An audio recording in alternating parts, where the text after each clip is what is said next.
Okay. Yeah, N6MUD live streaming on YouTube. I just had the stream. Um, but I mean, I don't know, man. It's sometimes nice to have that thick sounding audio that he currently has, but it's also nice to know that you can flick a button or flick a switch or profile and have the natural sounding. So, anyway, I mean, I mean that Scott's got that signature sound, man. That's just how he's always sounded, and that's just how his sound is. And I never really heard him sound any different than that. And then when he goes to your station, all of a sudden now we get to hear his natural voice, more of his natural voice, and it's just it doesn't sound better or worse to me. It just sounds different, you know.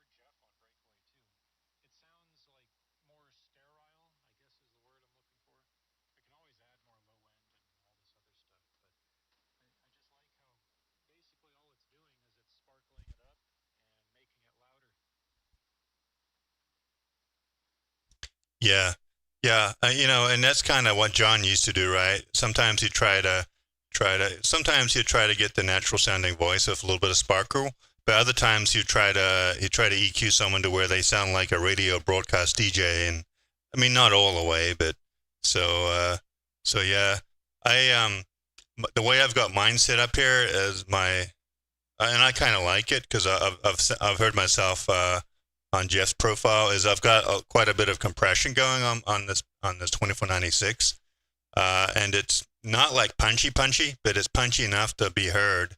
When I flip over to Jeff's like profile that he created for his RE320, it's a lot less compression, definitely a lot more my natural voice, but I don't know, man. I feel like it just doesn't. It's harder to hear it in adverse conditions, you know.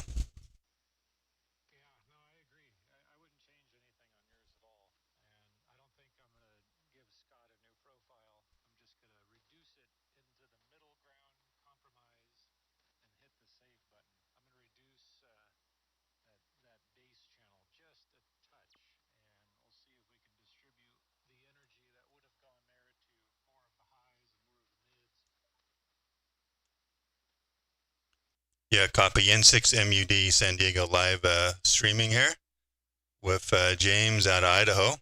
And before I forget, I downloaded that software today. That one I found. It's called SDR Oxide, I think. I downloaded it and I played around with it on my Hermes Lite because it doesn't work on the None. And it's got a lot of features, man. But the waterfall is atrocious. It's like the worst implementation of a waterfall I've seen in my life. There's like these big bricks, like Lego bricks, that are on your screen when you try to look at the waterfall. It's atrocious.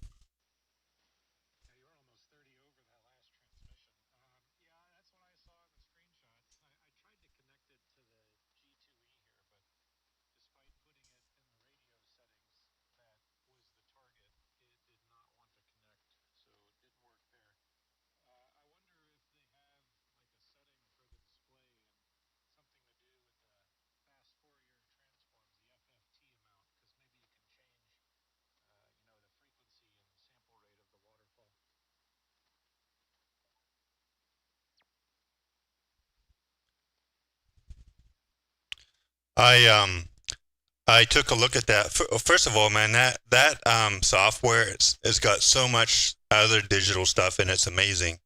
You can do all types of stuff. I mean, you can do email on it, digital email. You can do whisper. You can do all the digital modes. You can do digital voice. It's crazy. So the waterfall aside, if we all want to like play around one day on some type of other digital mode, we could do that for sure. But for rag chewing like this, no. Uh, Audio has got very little audio processing. It's very little. It's got like 3-band EQ, I think, at most. So it's very limited there. But it's got a ton of other digital modes, and that was the part that I was looking at, but and the waterfall, obviously. But anyway, it seems like every week there's a new piece of software being written for the platform. So I'll take a look at it and evaluate it, but it's going to be a while, I think, James, before something comes around that replaces Thetis.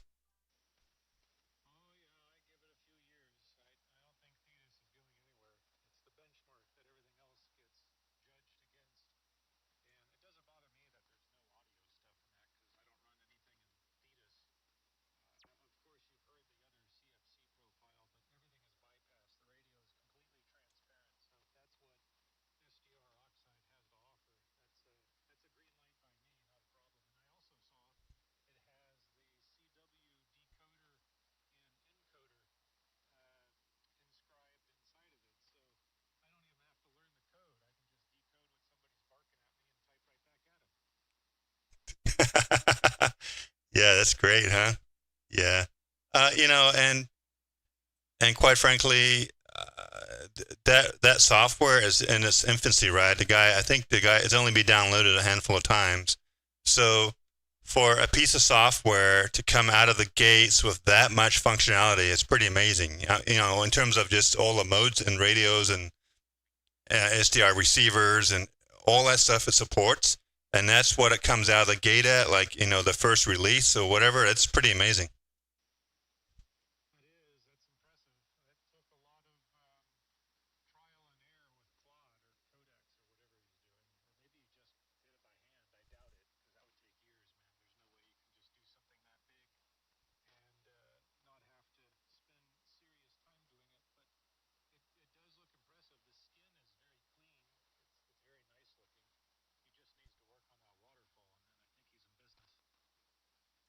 Yeah, copy that. N7RMK, Ryan, are you on RF? Are you actually able to transmit there? I know you're in chat, but good evening, Ryan, N7RMK out of Nevada, N6MED in the group.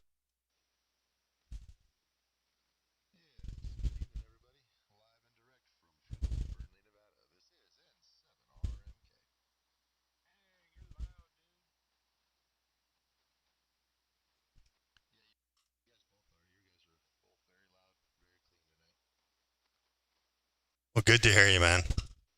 And you posted a photo of those brand new headphones.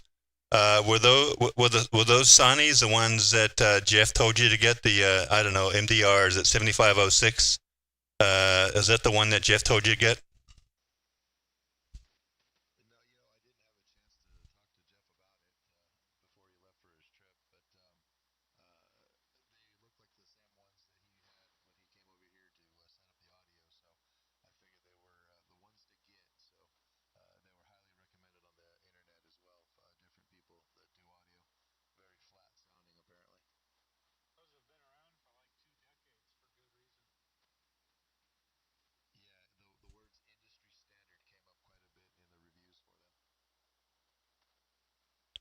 Well, good deal, man. Did you get them from Amazon, or where'd you get them from?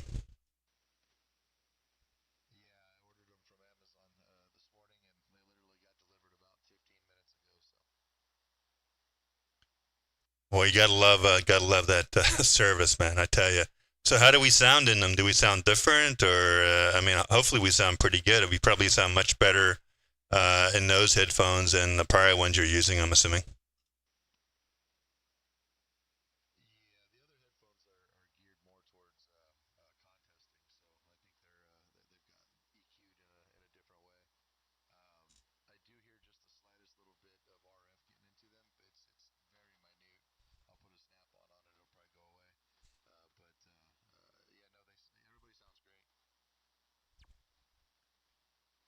Yeah, for my Bose, I had to put two toroids on them to suck out the RF for sure. I mean, it's just how it is, but it should be fairly easy to get rid of that RF.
That's all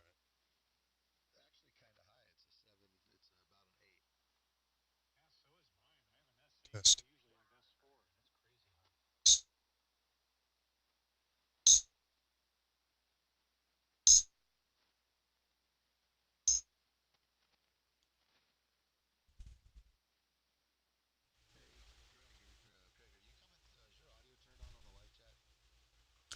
It should be.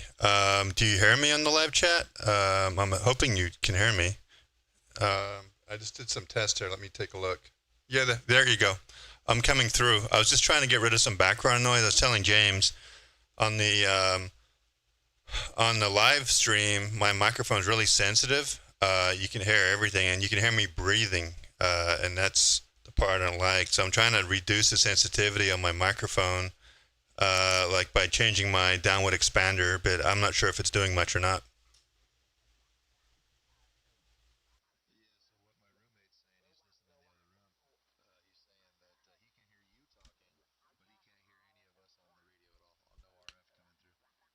Oh, hold on. That's a good call out. Let me take a look. Thanks for the heads up on that.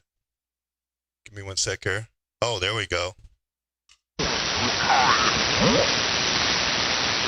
All right. Thanks for that. Hopefully that should fix it. Okay, let's see. He said, now talk to him, so we'll see if I start coming through on the TV in the other room. Yeah, I can hear myself, so. He charges a lot for YouTube technician diagnoses, so he'll just send you a check in the mail, or a bill in the mail. Appreciate the heads up on that. I typically try to listen to the stream. I just was doing other stuff, so. But thanks a lot. Tell your roommate thanks for the heads up on that.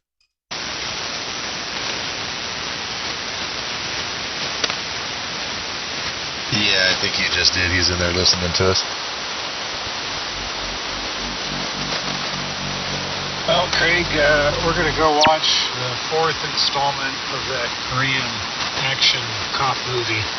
It's very funny. I think I told you it's called The Roundup. There goes the vacuum in the background. Let's see if my downward expander is doing its trick. Maybe not, but we're going to go check that out. My dad's flying back in the morning, and I'm sure he'll be on the radio tomorrow to gauge whatever changes we do to his Orband. So you fellas take care. Full headphones, Ryan. And it's nice to always have them. I'm a headphone exclusive user. I don't even have speakers up here, but I do have headphones. Craig, I'll see you tomorrow if you're around. Hopefully Smitty is going to be there too. WS7K, potato round. AK7TV. Hey, Randy, good evening. And James, catch you later, man. Have a good evening. Enjoy the TV show.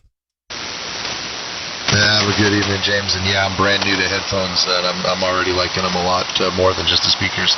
So have a good evening, and we'll catch you later. N7 RMK. Hey, James, your dad called me. Oh, hey, Randy. Yeah, he's over now. He's been here all week. He's flying back in the morning. Hey, he gave me a call driving. It was very nice to hear from him. Thank you for mentioning me. Oh, yeah, man. It's always nice to hear you. You're super loud tonight, too, by the way. All right, I'm out for good. See you later. Right.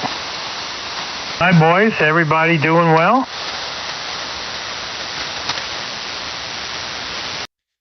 Hey, Randy. Good evening, man. How you been? Just sitting here on a Friday and getting everything warmed up here. But you're loud this evening, man. You're a little narrow, but you're 3K. I didn't think you're on the 9, right? You're on the Icom, is that right? Yeah, I'm on the 7851. Copy that. Yep. Yeah, well, it's been pretty hot out here, Randy. Even for San Diego, it got up to almost 90 today and 78% humidity. So hopefully you've got a little drier weather out there where you're at. Well, it's 101, but 19% humidity, so it feels good. Yeah, copy that. Yeah, well, I mean, it's a dry heat, so. But 101, man, that's still pretty hot. 101 right now. What did it top out at today? Probably 108, you know. But it's normal for us. It's no big deal. When you get in the shade, it doesn't do anything to you. You know, everything's air conditioned. The gym was air conditioned. The restaurant was the house is air conditioned. The car is air conditioned. It's no big deal. Yeah, well, you get used to it, so. Yeah, definitely. Been there, living there for many years, so it's not a big deal to you. You know, and quite frankly, if you were to come to San Diego, you guys would probably get cold. It'd probably feel cold for you out here. In the evening it would. Darn. You hear that meatball at 158? Yeah, we've been here for, I don't know, at least 20 minutes, Randy. He just jumped right in on top of us, and we're just trying to ignore him, and he'll go away. Okay, no worries. Anyway, this is a new radio I picked up the other day. If I had a chance to get a 7851, I always wanted one. I have a 7800 that I had since new, but it's a completely different animal. I replaced it. I had a 7610 in its spot, and I put that aside. I'll probably bring that to the shop and throw it on the shelf. And I know it's just 3KC, but it's such a nice radio. Well, the 7851, that's the one where you got the deck. You can hide the deck below, and the display sits on the desk, right? No, that's the new 7760. Oh, no. That's no comparison. Okay. The 7851 then is they're one of their higher end radios, right? One of their $8,000 radios, whatever, when it came out. Yes, sir. They stopped making them in 2026, so it's not in 2024. They had the 7850 with the gold. They made 150 of those. And then they came out with the 7851, which has the silver accents, and they made about 375 of them. And one came up from a silent key, and I couldn't resist.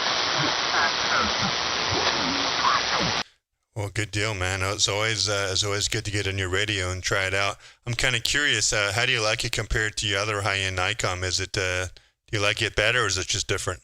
To which Icom? You have another. You have the other higher-end Icom? What model is that one? The 7800, right? Right, the 7800. It's about 14 years old. It's built beautifully. It looks very similar. The back is different. Got about 45 more menus in each function. It's a completely different radio. The display, everything is different. Less phase noise. So I think the seventh radio down on the Sherwood list. And I didn't want one. Now I'm going to try and find one of the FTDX 9000s. I would love to have one of those. But except for the bandwidth, which we don't know why Icom does that. Beautiful radio. It's got a great receiver and beautiful display. And yeah, it's fun. Well, good deal, man. It's always fun to have a new radio. Yeah, you know what the deal is, right? We all know Icom Japan does not. Well, first of all, it's illegal, I think, to run wide in Japan, more than 3 kilohertz, whatever. And then the second thing is Icom Japan, they don't believe in running wide, period. So they go out of the way, Randy, to lock it down in the firmware. And as far as I'm aware, no one's being able to hack it. No one's being able to break into the firmware on one of these recent, newer model Icom radios and figure out how to make it wider. It'd be great if someone could figure that out. Absolutely. I'm listening to myself on the web here. Very interesting. So that's some feedback. I think I'm going to make it lower. All right, cool. It's gone now. Well, hello to the other gentleman. Who else is in here with us, Greg? Yeah, we've got Ryan. He's up in Fernley, Nevada. N7RMK, he's on a flex with the new Ether software, so he's sounding pretty good this evening. The new 8000? Not the new 8000. I think it's it doesn't really matter these days, Randy, because Ether, you've heard of Ether, right? The new software that you can run on the Flex that makes it sound like it fixes a lot of the issues that Flex had. No, I didn't know that, because a friend of mine got an 8000. Sounds beautiful. The 8000, they've addressed a lot of problems. So you're saying it's not the hardware of the 8000, it's the Ether, it's the new software they have? Well, first of all, open source, right? So this is not Flex software. This is open source software. It's called Ether, AETHER, and you can actually, it works on the Anan now too. Actually, it works on the Hermes. It's going to work on the Anan soon. but yeah, it basically brings new life into Flex. You can go out super wide on even the 6400s and 6800 radios, the older school ones, and they sound great. No flex bubbles, nothing from what we can tell. So I don't know, N7RMK, Ryan, are you still there? Maybe you can I want to have Randy hear how you sound on your flex. Yeah, we're here. It's just a Flex 6400, so it's the older one. Of course, like I said, I bought that about a month before they announced the 84 series, so go figure. But anyway, it is what it is. And running the Ether SDR software through it and using Ether SDR audio channel. So the only outside audio gear I've got is a Scarlett Solo for the DAC, and of course the RE27ND. Everything else is being done inside of the channel that the Ether SDR's got with all the compressions and everything. So hopefully it's doing the job and sounding good. Sounds wonderful. Can you put on the processor very lightly on the radio? Yeah, it's already in first gear on the processor. I could give it a little bit more, I suppose. Put it on the second setting here. Let's see what that does.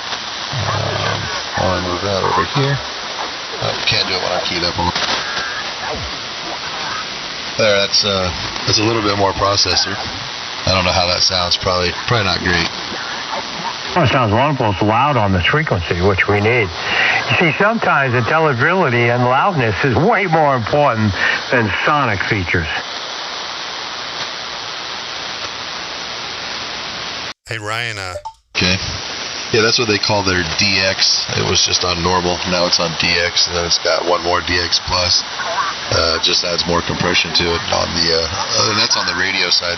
That's not the compression on the Ether channel. Hey, Ryan, that sounds good right there. Armchair copy and having to struggle. I love it now. This is great for this frequency. If you were 5.9 plus 50, then we could play around with the nuances, but this is great. Yeah, Ryan, that sounds better.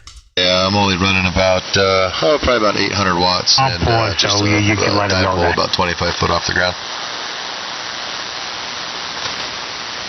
Yeah, you sound better, Ryan, and just some guys in chat. Steve wants to know, what version of Ether are you running? Do you know? Yeah, right now I'm 26.8.2. I haven't upgraded this computer. The computer in the bedroom I upgraded, and I just didn't have time tonight to do that before I got on the air, so I'll get that. I'll take care of tomorrow, because the new software, or the new version, has got all of the canvases and all that stuff, so it makes it really cool. You can really customize the way the view is on the screen. Is that the Russian version? No. No. This is Jeremy created this. He's using AI, but he created the whole thing, and there's I think a group of 8 or 12 guys that are helping him out with different things as well. But yeah, nope, it's all good old-fashioned American ingenuity. God, it sounds fabulous. I mean, I can hear the processor, but so what? It makes you loud. You know what I mean? And that's very important tonight with all the crap around us. But by golly, it's clean as a whistle. You know, the no A to D, no jitter, no crap that the 6000 series was suffering from the software that was supplied by it. It's amazing, Craig, that they fixed it like that. Well, I mean, remember, right? All of this time we thought it was a hardware issue, and because Flex kept on telling us that, oh no, we'll fix it in software. And they never did. And all of a sudden, these guys come around and boom, just like that, they release Ether. And all of a sudden, Flex now has a new life, because those Flex radios now, Randy, I mean, you listen to Andy and Mark, and Andy has those Flex bubbles all day long. They come out all the time. The minute he goes wider than, I think, 4 or 5 wide, he starts having those Flex bubbles. I have not heard one Flex bubble come out of Ryan since he started setting up his radio on Ether. So it's a win-win. Wonderful. Gosh darn it. Well, you know what's very interesting? The Flex radio's mil-spec. It's built beautifully. I mean, you pull apart an Anon, you put it next to a Flex, the Anon is built in someone's garage. So if you get a Flex stack like an Anon, if you could get Theta software for a Flex in the Ether software, then she's hand down. That's a great radio. Yeah, well, one of the biggest issues I have with the Flex ecosystem, Randy, is it doesn't have adaptive pre-distortion. Flex has got some proprietary way of doing it, and it's not. So I don't think until they solve that, I don't think many people are going to switch over to it. From that perspective. I didn't even think of that. I mean, granted, right? Ryan's pretty clean. Of it, but I don't know how it works exactly on either one. But yeah, they've got a version of it. Oh, really? Is it part of the Ether? Well, it works. No, but apparently Ether's gonna work on that. But my radio doesn't have that because it doesn't have the hardware in the radio itself. But as far as I'm understanding, the 84 series, 84, 86, whatever, is they do have that which I just had a brain fart.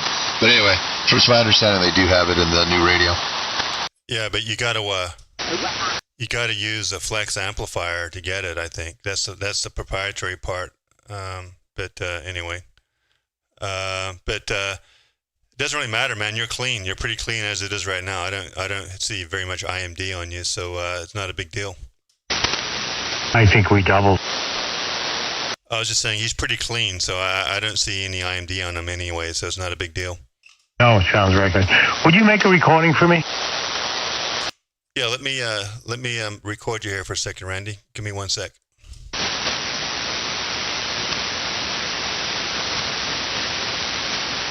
All right, key up, and I'll do a recording, and I'll email it to you. Okay, or you just play it back on the air. But this is Randy in Arizona, KK7 TV on a new 7851. Same audio chain, same everything, just plugged it in place of the 7610. And I'd love to hear what it sounds like. All right, let me play it back in 6MUD. Well, you just play it back on the air. But this is Randy in Arizona, KK7 TV on a new 7851. Same audio chain, same everything, just plugged it in place of the 7610. And I'd love to hear what it sounds like. Are you running slow AGC, medium, or fast? Medium, and I have my my gain kind of open up a little bit, so you do hear a little bit of background noise. But yeah, you're 20/9, Randy. You've got a really strong signal. I sound kind of harsh, though. Is it on your end or my end? Well, it sounds like you're overdriving some levels there. I mean, I didn't want to get into it because I thought maybe this is just the beginning of you first, trying out the radio, but it doesn't sound like your other Icom. It does sound a little overdriven on the compression side. No, good. That's what I wanted to know. Okay, great. Is that better? I just lowered it down. Okay, give me one. Let me tune up my AGC, and I'll get a better recording. 1 sec. I'm going to borrow you guys tonight for some setup. All right, go ahead, Randy. I'll record you again.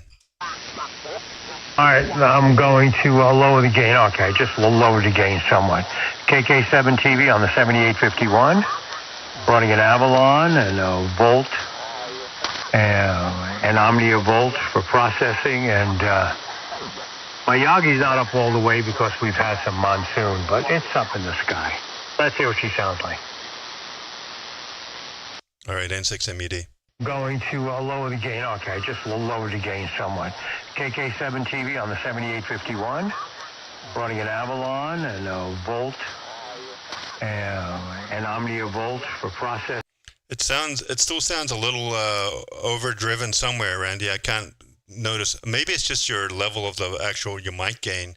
If you were to back away from the mic, it may sound cleaner.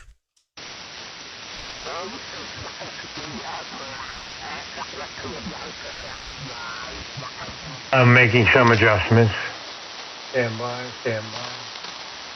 All right, hello, 1, 2. All right. That is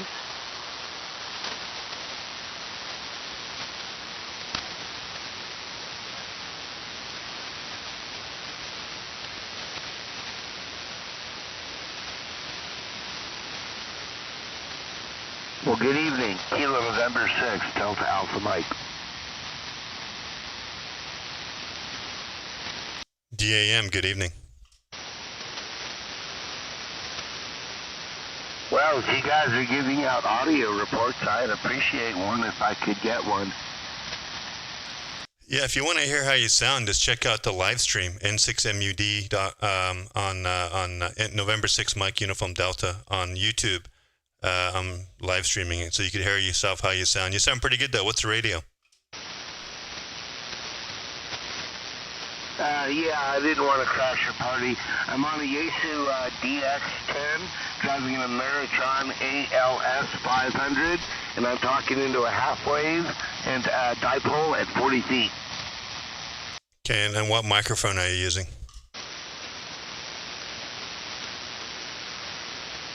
Oh, it's the Yaesu desk microphone, MC7.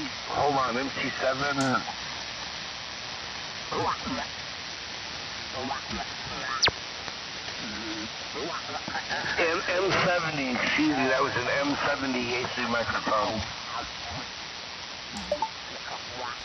Okay, well, I mean, it's not too bad for just for a DX10 there, but you could actually tweak the EQing a little bit better. But you're sounding pretty good though for someone running a DX10, and you're about you're about 5/9 into San Diego. All right. When you say tweak the audio, what part of the spectrum are you talking about that needs to come up? Well, it depends what you want to use your radio for. If you want to rag chew, or if you want to DX, or you want to have like a punchy signal for DXing. If you want to rag chew, I would bring up the lows a little bit more, give you some more lower end. Oh, Roger. Thank you very much. Kilo November 6, Delta Alpha Mike, 73. All right, copy that. And Randy, did you make some changes there? Yeah, I'm figuring it out. I was in the wrong menu. Hello, 121. I have it. Let me get this working for you a little better. Okay, that should sound. Is that better? Yeah, that's a lot better. A lot less distortion. You're prior to this, you were actually almost kind of getting a little bit of distortion in the audio. It sounds much cleaner now. All right, would you make a little snippet for me? I'll let you grab it. I can watch you on the menu here. There you go, and you're recording. Okay, kilowatt 7 Tango Victor. Did a few adjustments. You're right. This is the first time I've been on the air with somebody that could help me. Well, believe it or not, I've just had this for 2 days. So let's hear what she sounds like now. All right, here you go, N6MUD. There you go, and you're recording. Okay, kilowatt 7 Tango Victor. Did a few adjustments. You're right. This is the first time I've been on the air with somebody that... Yeah, it sounds better, Randy. It sounds a little better. Still a little bit harsh.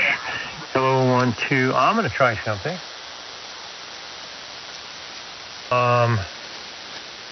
Okay, I just brought the compression down even more. You tell me what I hear. I'm going to bring the compression down all the way. Okay, my compression's down all the way. Did that help? Yeah, it did, but then your signal dropped, and you're not as, so there's that compromise, right? Well, I can bring up the drive control now. There we go. I brought up the drive. Is that better? It is. Now, let me record you and play it back. Let's see what this sounds like. I'm watching you. There you go. Record. There you go. KK7 TV. Let's hear what this sounds like. KK7 TV, Arizona. Watching you. There you go. Record. There you go. KK7 TV. Let's hear what this sounds like. KK7 TV, Arizona. It sounds, I don't know, sounds kind of pasty. I don't know if it's your receiver. I don't know what it is. It looks like you got everything set right. I'm watching. I'm looking at everything. You're at 6K. Yeah, it's going to be a compromise. Maybe just a tiny little bit of compression. And then, yeah, I'll just play with it. I'll go into a dummy load. I'll use probably Audacity and make some recordings and see what it sounds like. But if this is better than it was, I'll leave it like this. 100% better. Ryan, just to confirm, my recordings of Randy, Are they pretty much true recordings? Like, does my recording to you sound like how he sounds directly on your receiver? No, there's a definite difference, but I'd say he sounds better coming direct RF, but your signal's a lot stronger than his, so I don't know if that's got something to do with it or not. Okay, well, let me take a look at my recording here. Give me 1 sec.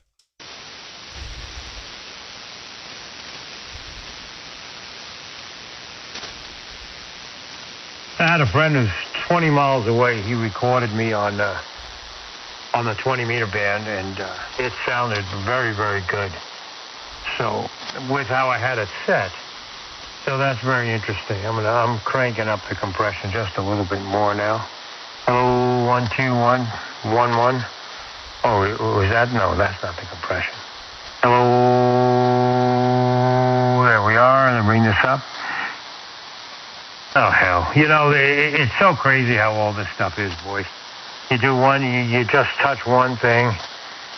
I'm not sure what it is. Maybe it's the gain. I'm hitting it too hard with the gain inside. Anyway, this should be pretty good as far as the levels go. Yeah, keep it right there, Randy. It's a little bit compression, but you're not distorting it. So I would keep it right there if I was you. I think that right there is probably the best you've sounded so far all night. What do you think, Ryan? Yeah, it definitely sounds good. So I was thinking, Craig, if you want, you could record me, and then he could hear the difference between the way I sound to him RF versus the way it sounds when you're recording. Because I think, the receivers are obviously going to be different, and things are going to sound different here and there, just depending on, versus RF from my side, your side. It's just, the way it is. Okay, well, let me, I just recorded it. Let me play it back for a little bit here. It sounds when you're recording, because I think, the receivers are obviously going to be different, and things are going to sound different here. Wow, it's a big difference, my friend. Oh, do you mean my recordings, is it distorting it, Randy? No, it just changes it. It's real thin. It loses fidelity. It loses brightness. It loses a lot of things. It's very interesting. Yeah, and hopefully I think it loses a lot of bottom end, because I think I have a lot more bottom end than that, I would hope. Oh, yeah, you sound completely different live. Completely different. Well, I'm trying to figure out why, because I've got, when I play back, disabled TXEQ, comp, CFC, I've got a bunch of stuff that's being bypassed. This is the default setting, so I don't know, man. This is what I've always used all the time, and I don't know why it would sound so different. I know, the new recording system is kind of interesting. It's very interesting. Anyway, Ryan sounds completely different live than he does through you. Okay, well, you listen to Ryan on the live stream. Does he sounds normal in the live stream, right? I'm assuming. Well, hang on a second. I'm going to bring up the volume and pass the mic over to Ryan, please. Alrighty. It'd be me, Ryan. November 7, Radio Mike Kilo, Friendly, Fernley, Nevada. Okay, I had the volume up on the Icom. So I'm going to shut the volume down and just listen on the web for you now, Ryan. So please do it again. Alrighty, one more time so you can hear me on the web. This is N7 RMK, November 7, radios, microphones, and kilowatts. Well, this is KM6DAM. Yes, it's very different. Equalizer and takes it up a bit. Did that make much of a difference? All right. Well, not sure why. Oh, first of all, I'm listening at 6K, Randy, and you're listening at 3, so it's going to sound different, right? No, I'm at 3.6K. Right, but the difference between 3.6 and 6 is quite dramatic. There's a big difference.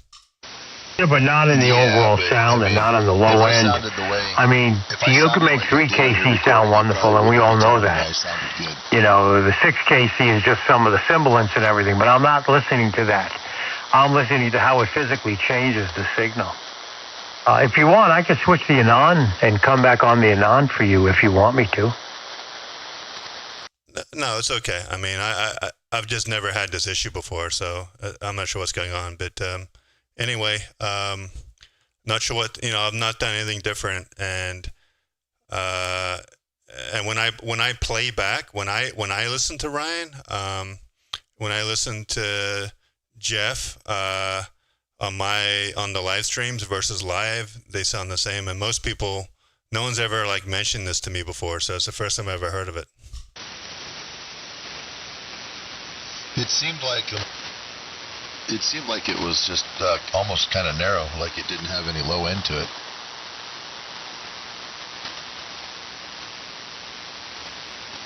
Well, my filter is -40 to 6,000, so that's what it's always at.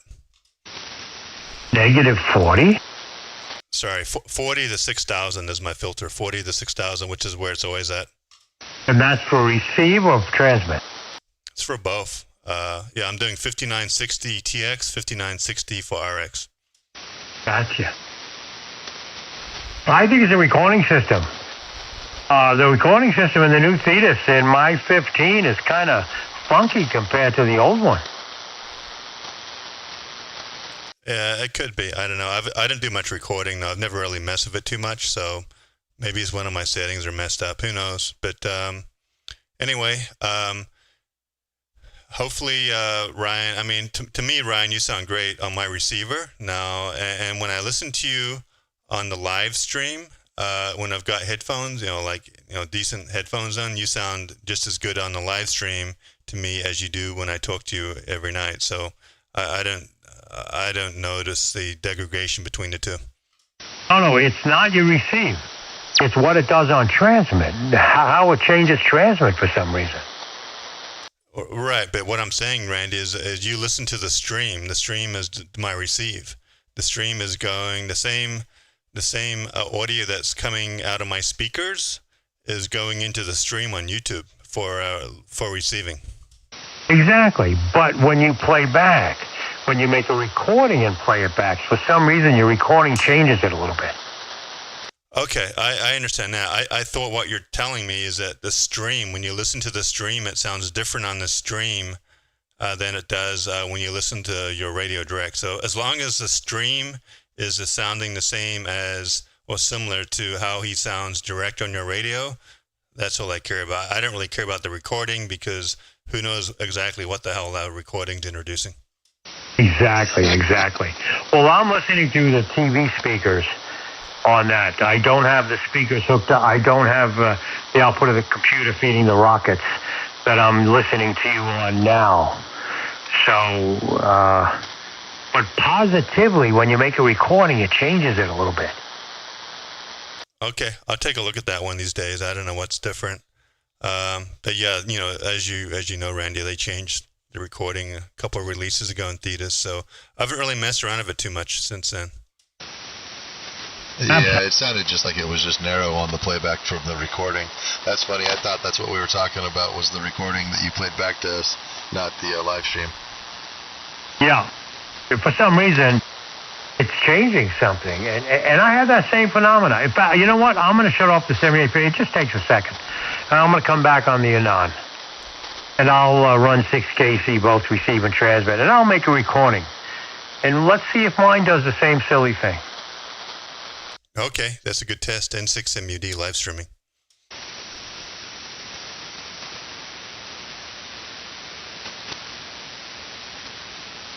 Where's the rest of the boys? I know Jeff is last I saw in Seattle, and where's Smitty? Let's see, James already went in for the night. Where's everybody at? I hear it was dead last night too when I was listening to the live stream this morning. Yeah, well, Jeff was busy packing in that last night. James already cleared out for the night. Smitty, I don't know what Smitty's up to tonight. Maybe he'll drop in here. So Yeah, it's been kind of sparse this week for ESSB signals and that. But I was hoping we'd get some guys on this evening. But thanks for hanging out, Ryan. I appreciate it, man. And yeah, I was talking to a couple more guys that had flexes and that, and there's a guy, when the band went long yesterday, I think out of Kentucky or Montana, there's some guys that are running a flex, and he was running Ether, and he sounded pretty bad, and we got him sounding a little bit better. But maybe as the band gets longer hair in a little bit, he can come back in, and we can get his Ether sounding better, because he was sounding pretty bad last night. All right, boys. Oh wow, what a difference, Randy. Yeah, I mean, come on. But all right. Let me put the AGC gain manual.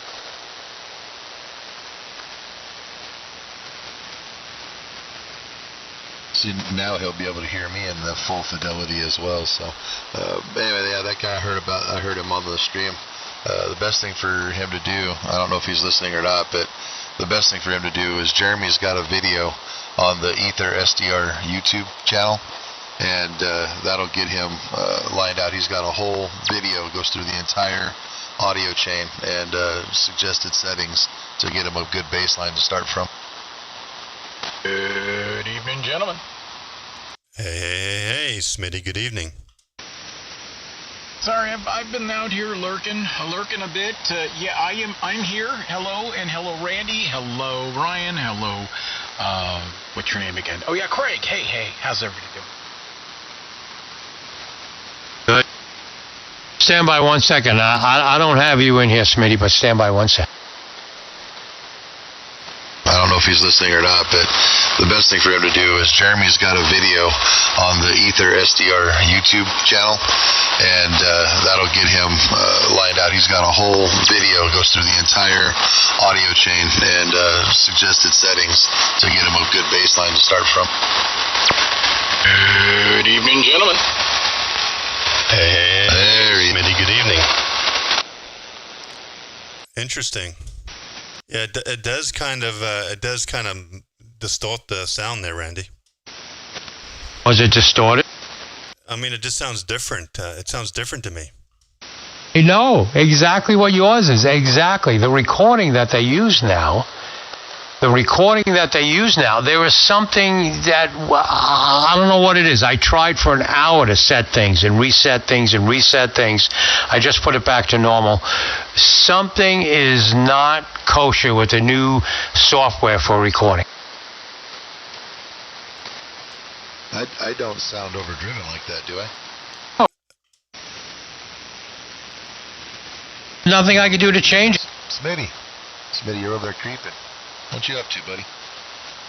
Oh man, I'm just in the shack right now, working on a few projects. Flipped the radio on, heard the fine supple tones of all of you guys, and figured. Then I heard my name, and I'm like, oh God, I gotta find the push to talk. Excellent.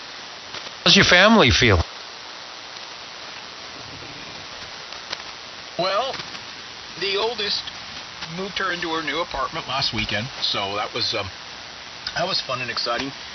Matter of fact, this is the first weekend I'm going to get a little bit of a break, a respite, so I'm kind of looking forward to just sitting on my butt and just doing nothing this weekend. That sounds like a wonderful thing. But yeah, oldest moved her into her new apartment.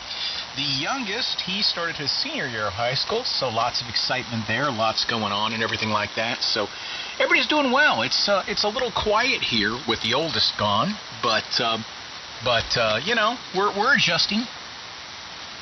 Yeah, is it local? Just a few minutes away? No, the oldest is at school in Reno, so she's not far. Couple hours, 2 hours or so. So she's not easy weekend trip. Gosh, I mean easy day trip if you really want to. Yeah, wonderful. Well, we finished the cardio PT about 3 weeks ago. I feel wonderful. Went to see the doctors, both of them. They're both, you know, one for the kidney, because of course when you have trouble with your heart, you have to watch your kidneys. And the cardio, and they don't want to see me for 6 months. They say everything's doing great. I feel wonderful. I'm going to the gym all the time. Lost about 70, 80 pounds. I just feel great. You must have shrunk down to nothing. I was going to ask you, everything good? You have a stint now, is that right, or was it another procedure you had? Oh, 5 stents. You're right. I went under 3 times. Well, no, yeah, 1 time was exploratory. The second time they put 2 stents in the veins, and then the third one was the Widowmaker. They had to use 3 stents, and they broke through. It was 100% blocked. But God gave me a few other veins to make the heart work, so thank God I never had a heart attack.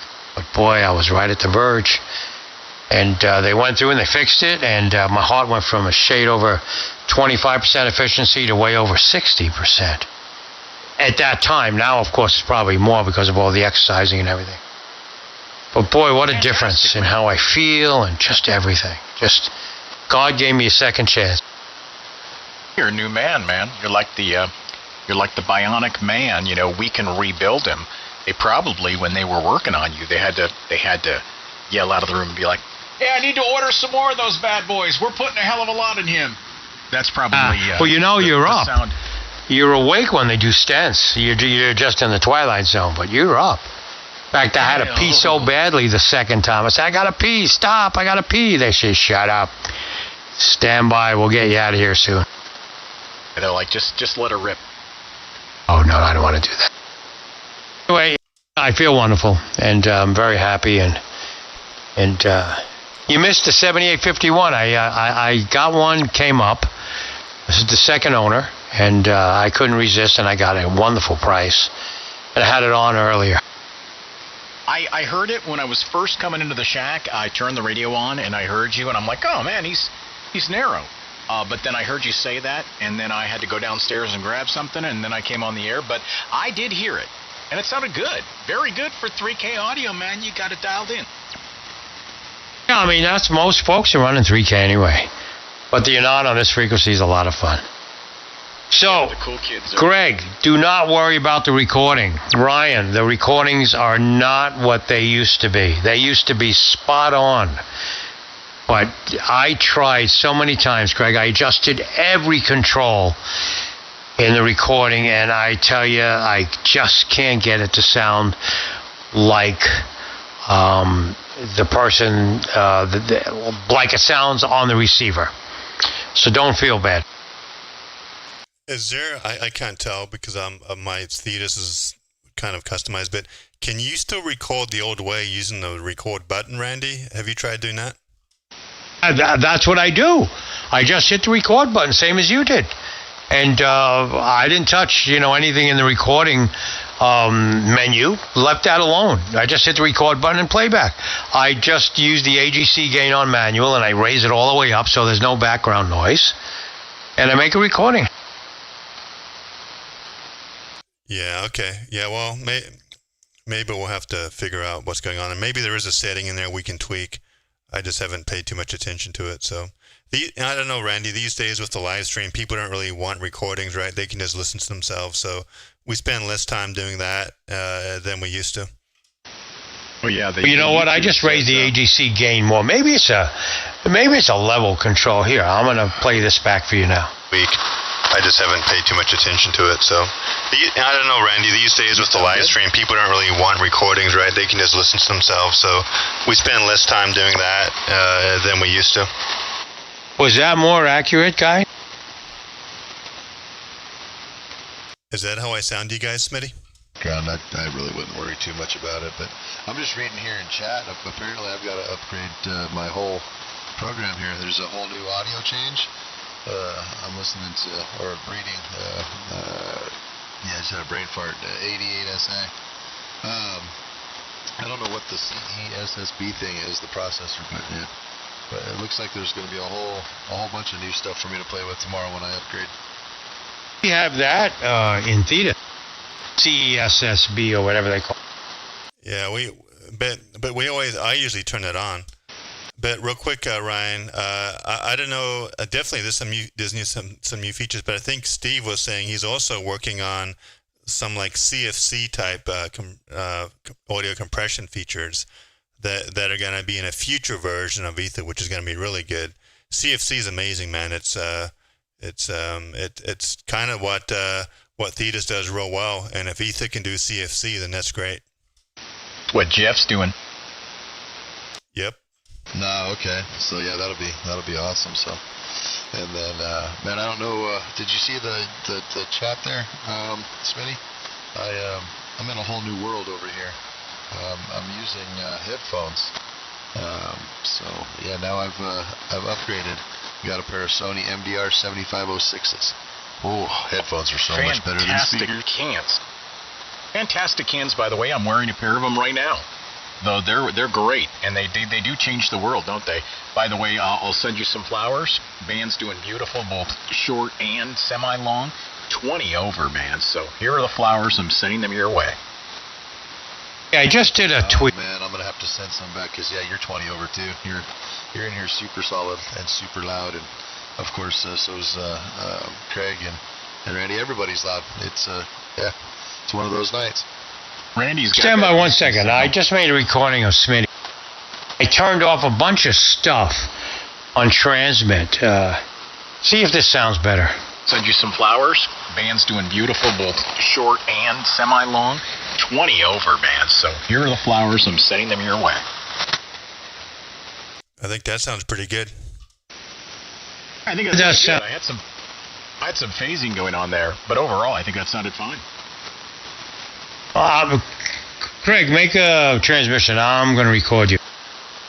All right, N6MUD San Diego, listening here on 7157 with a bunch of 6 kilohertz ESSB guys.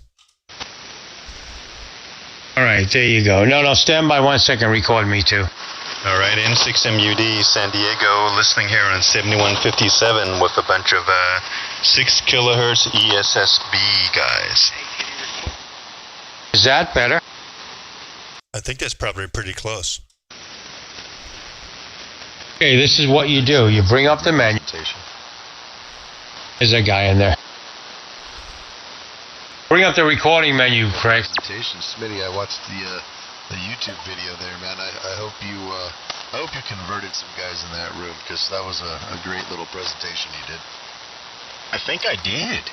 Yeah, there were many guys that were they were intrigued. They assumed that it takes a full rack of gear, which, I mean, you can have a full rack of gear, of course, but when they heard Jeff, that was really the seller, because I played a clip of Jeff, I played a clip of me, and I played a clip of Scotty to kind of show the 3 different progressions, like Voodoo with a rack, the Anon with a rack, and then the Anon without a rack.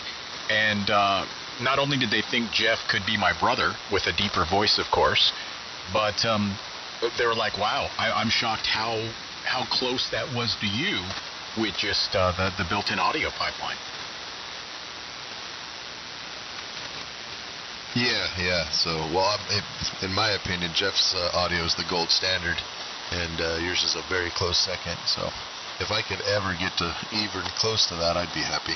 I mean, everybody else sounds good too, but there's just a little extra flair on your guys' audio. Oh yeah, Jeff's got it dialed. Absolutely, no doubt. Is he running external or internal? All internal. Okay, I'm external. Oh yeah, me too, buddy. You have everything set. The only thing that I set that you didn't was I will disable the leveler during playback temporarily. Okay, yeah, I just checked that box. Maybe that did it, huh? I think the band's going there, Randy. I'm losing you. No way.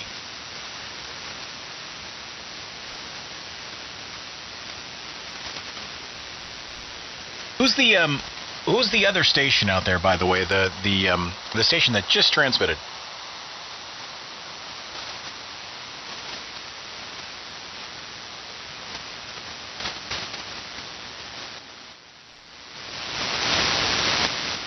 Well, if you ask nicely, you can, absolutely. By the way, I unchecked CESSB, whatever that. I've had that checked my whole time, so I don't know exactly what that does. Maybe, Craig, you can help me. But, yeah, we can do that. I'm no good at recording. You don't want me to record, and you're pretty weak to me. But does anyone want to record this fine gentleman? I I could bring down the AGC gate. I can't hear you. Who are you talking to, Smitty? I can't hear him.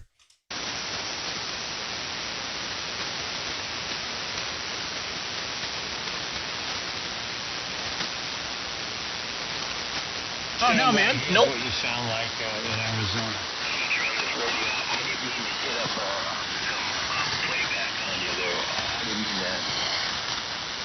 Yeah, man, it's all good. Oh, we love. That's what you sound like in Arizona on my enough.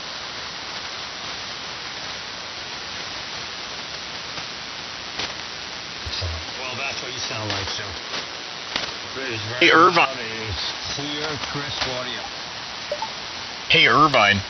Yeah, you no bother whatsoever, man. Get in here. In fact, I've got family in Tustin, so go tell them I said hello. But yeah, no butting in whatsoever. No problem whatsoever. We love talking audio and what's the rig? What's the antenna? You're a little light to me, so I'm guessing you're barefoot down in Irvine. But tell us a little bit about the setup.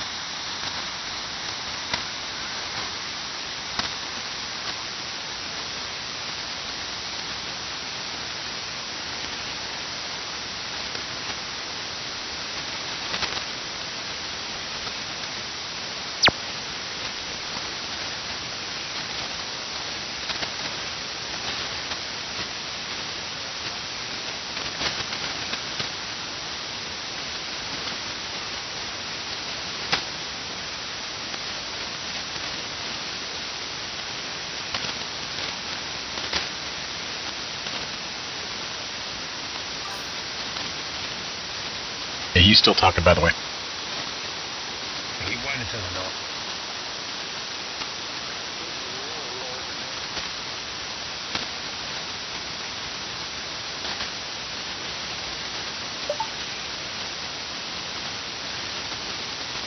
Well, man, it's working. Your readability, your intelligibility rather, is pretty good.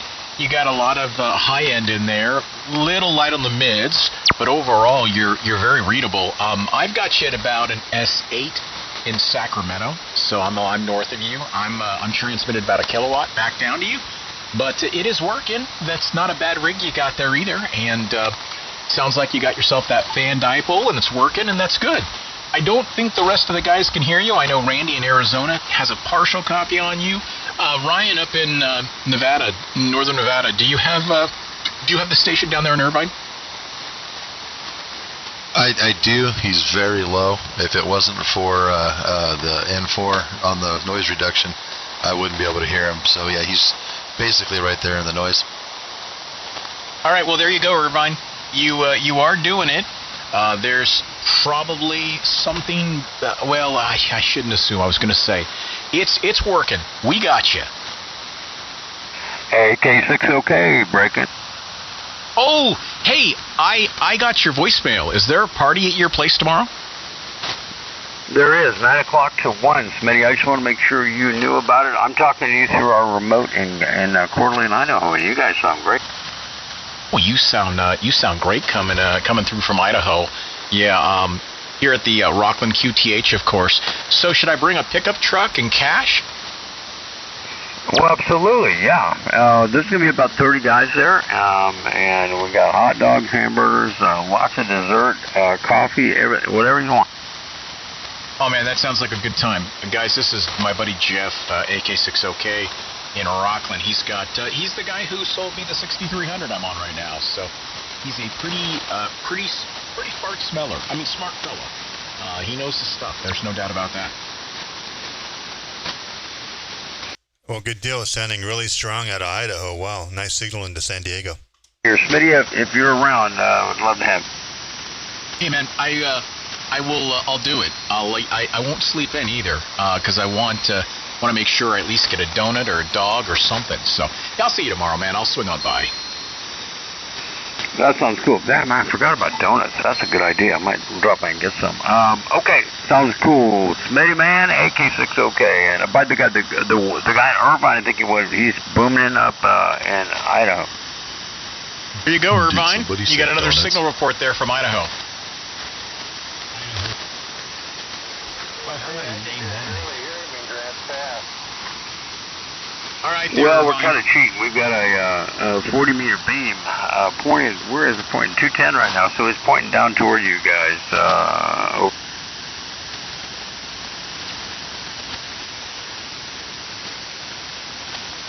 Yeah, we're running, I don't know how much, man, let's see.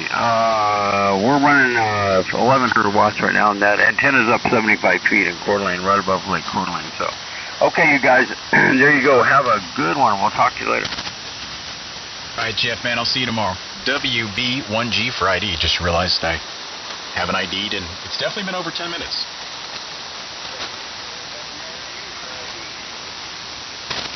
November 7, Radio Mike Kilo. And did somebody say donuts? Oh, yeah, man, there's a Yeah, we'll have donuts. Hey, Smitty, if you want to bring other people, that's fine. No, I don't want to, because they might swoop in and see something they like and buy it out of my hands. No, I might bring another. I might bring my boy, actually, get him out of the house if I can even get him up that early, but we'll see. We're going to be making free laser etched name tags and call sign tags and stuff too on our lasers over. Oh, shnikes. All right, yeah. Now you've really got me me interested. So, all right, Jeff, I'll catch you tomorrow, brother.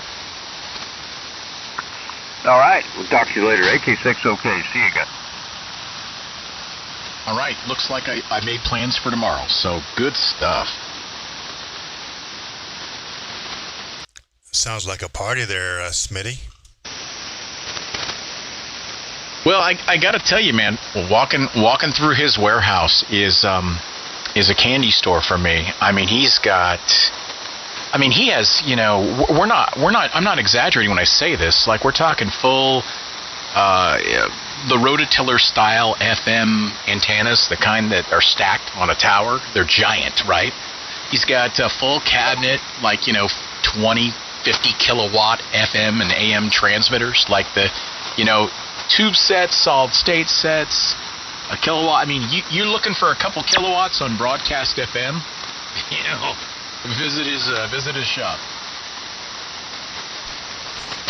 Yeah, that's awesome. Well, good deal. Maybe you'll come home with some more toys in the back of that pickup truck tomorrow there, Smitty. Hey, yeah, that's all I need is more stuff.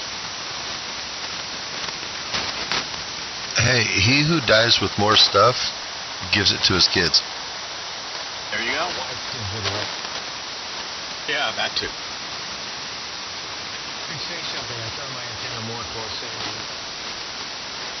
I can hear you, Randy, but you're right at the noise level. I don't think you can hear me.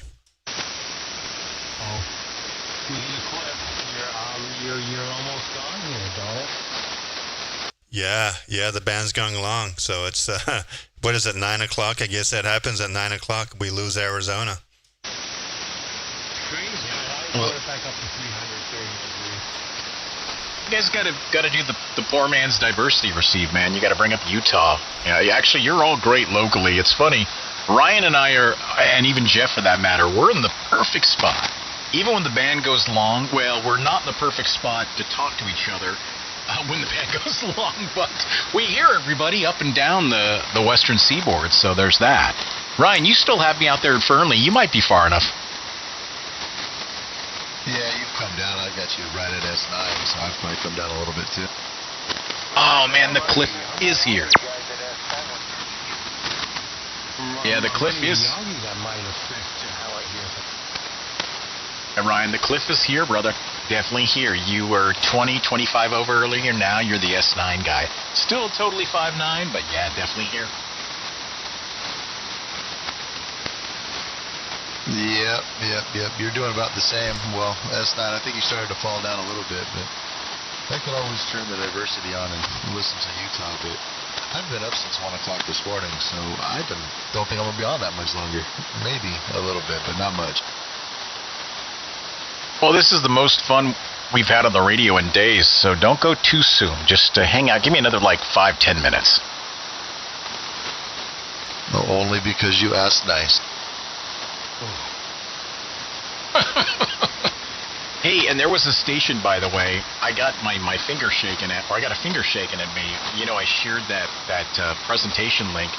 That was a unlisted link, and the guy who posted it was mad that I had passed it around and posted it because I guess somebody commented, and then he had to pull it down, and or he was upgrading it, or rather uploading a new render. And make a long story short, I got that was basically a sad ham comment, you know. I had violated the in-place systems of YouTube by sharing an unlisted URL. Hi. That's so funny. Was that the same guy that was looking at you to wrap up your presentation there, Smitty, at the end of it there? That was a hell of a double, and you both were super loud to me. Randy, go ahead, and then Craig, try again if you don't mind. That was a yawn that came in. It wasn't because of what you said. Okay, yeah. And, yeah, actually, it was, Steve, it was your comment. So, no, it's not your bad.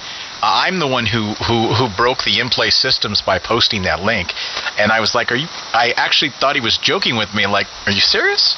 I'm like, I didn't expect him to re-upload, and an unlisted link turns into a listed link once he sets it. So I'm like, a link's a link. So it doesn't matter if I share it when it's unlisted or when I share it when it's live in the wild. So yeah, Steven, it was your comment. So if you go back out there, I never got to read it, by the way. So go back out there to what Krager has it pinned here in chat and write your comment again, because I keep telling our YouTube guy that we have to make more compelling content. So that description, that title, was all done by me to try to improve SEO, and so it's easier to find.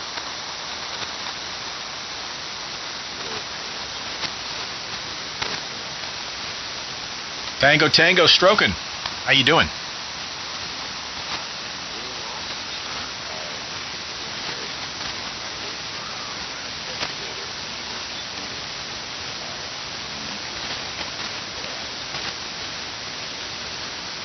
Well, we are not to disappoint. We are on the air on YouTube right now, in fact. So you're welcome to go out there, take a good listen to yourself and everything like that.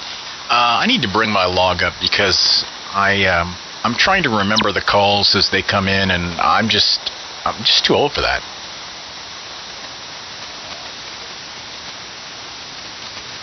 Okay, Tango, what's the call again? I know I've talked to you. I just need to put it all together.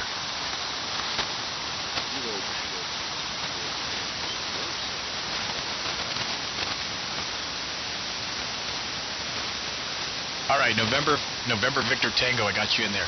Yeah, Peter, do I have that right?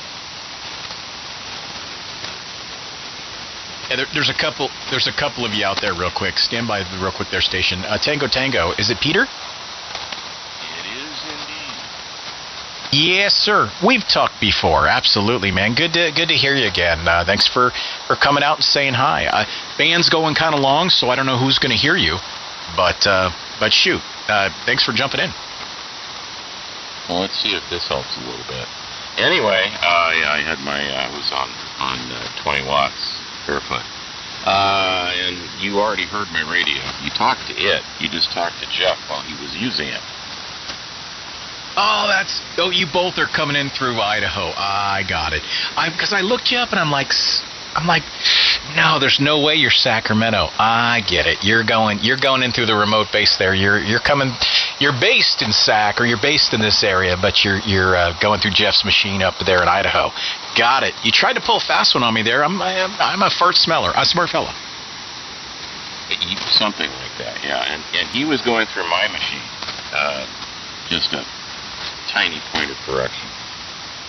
Okay, the truth comes out. See, I'm giving Jeff more credit than credit is due. I'm like, man, Jeff's got radios everywhere, but now I find out he was using your fine equipment. So, all right, that makes a hell of a lot more sense now. Now I've got it together there. Yeah, he was using the same radio, but a different audio board. So he doesn't have any fan dangles on his audio side. So, and I do. So there's that. Yeah, and we have a small kind of mini network of 3 stations. One in Rockland, one on the Oregon coast, and one up in Idaho. The old Flex remotes. That was a perfect double. He said all Flex remotes. Yeah, they're all Flex. We tried to keep everything consistent so that, someone can just jump in and pick a radio and go without having to think about what that knob does. That is very cool. And Randy, I heard you, and Craig is still here. I don't think the two of you are hearing each other, though. Well, nothing. Absolutely nothing. We'll hear him on the street. So Randy isn't hearing me at all? Oh, I'm hearing you loud and clear, brother. Oh, no. Craig. I lost Craig in San Diego.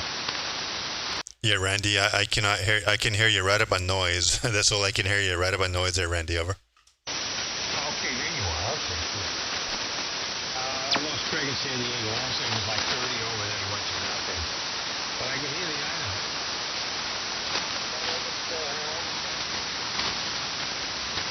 Here we go. There was another station out there, and forgive me, I asked you to stand by and never came back to you. WB1G Sacramento.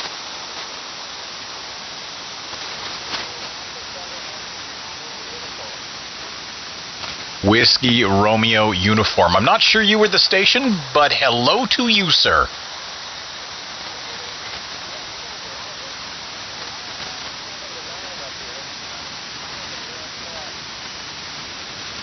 Well, where is up here? All right, Grants Pass. I know it well. Beautiful, beautiful area. So thanks for checking in, Grants Pass. Boy, I feel like a traffic cop right now, like I'm at the airport waving in airplanes.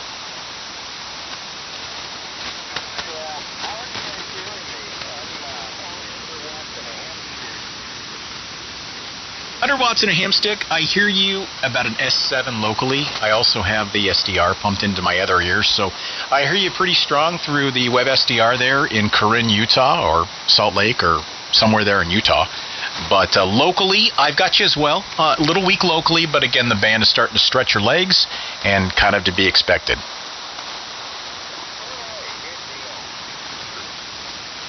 You're 5 and 9 in Coeur d'Alene. This is I'm using the Kiwi Diversity for the first time. So on the same screen, so it's all on my Ether software. I've got Orem, Utah in my right ear. I've got the local receiver in my left ear, and it is incredible how well this works. Wow, and they're in sync? Oh yeah. There's like less than I think it's like a 5 millisecond delay at the most or something like that. But yeah, it syncs the audio right up. It's absolutely fantastic. This is the first time I've gotten to actually use it. I mean, that beats my poor man diversity. So I've got Utah in one ear and I've got local in the other, but I don't have local delayed. So, but I used to be a stadium announcer, so the slap back and the delay doesn't bother me. But yeah. Yeah, I've got absolutely no delay, which is really weird because I don't have any delay on the received audio. But when I unkey, I can hear myself, the last couple of words that I say. And I must say, I do sound pretty damn good over the RF. So what radio are you running, sir? This is KT6TT-7.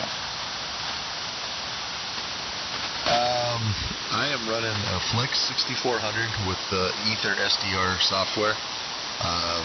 Yeah, that's what's going on over here. And you sound phenomenal. And now you're making me want to. I have a 6700 and a 6500 up in Idaho. I'm on my 8600 at the moment, but you're really making me want to play around with Ether software. The Ether software, in my opinion, makes the Flex radio everything that it should have been from the factory. So my setup here is it's an RE27ND into a Scarlett Solo, the current version, version 4 or whatever. And that's taking the audio straight into the PC. And then every bit of my audio goes through the Ether voice channel, which is included with the Ether SDR software, and apparently is about ready to get an upgrade to make it even better. And yeah, that's all it is. Just all Ether and a Flex 6400. What are the receive filters like on that?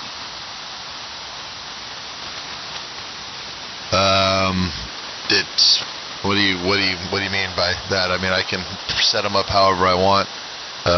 Currently, I'm obviously listening at 6K. I think I can set it to all the way out to like 10 or 12, something like that. Well, like on the let's see, Thetis and other software out there, they have DSP systems and AI enhanced filtering systems that allow you to pull signal out of nothing but noise. And I have heard that Ether has at least some of that built in. Oh yeah, 100%. NR4 is about the coolest thing that I've ever got to listen to as far as getting rid of all the noise and just bringing the voice out. So NR2 is okay, NR4 is way better, and I think that's kind of the gold standard right now, right, is the NR4.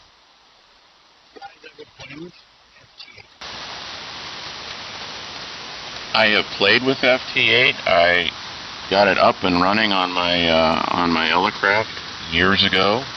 Got it working, made 2 contacts, and thought, oh, that was fun, and then never touched it. Same here. Pulls things out of the noise amazingly too that you can't hear, but it's actually there. It's crazy. Well, I mean, that's really what it was designed for. It was that and checking propagation paths. All area numbers. All right, please continue.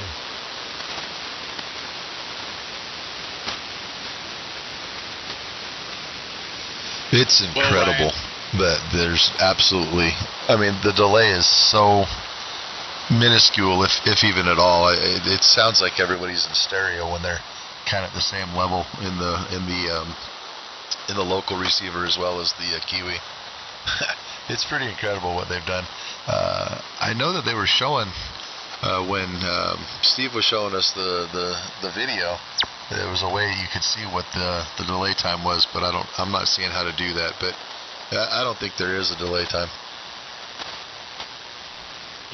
Wow, this is you're tempting me, man. The only thing that keeps me from swapping it out on the 8600 is that we are part of that kind of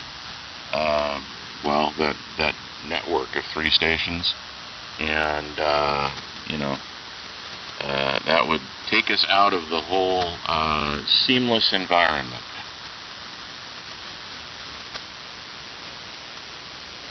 The ecosystem that you've established. What about transit audio? Can you listen to yourself without the delay?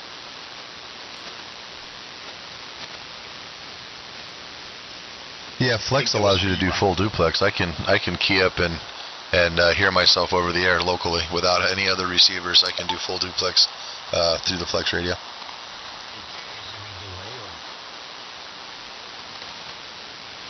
No, not when you're doing full duplex. It's just literally full duplex. Can you put that in the headphones off the Oh yeah, of course. No, it's like a monitor. Because I can't monitor the anomalies because there's too much of a delay. Amen.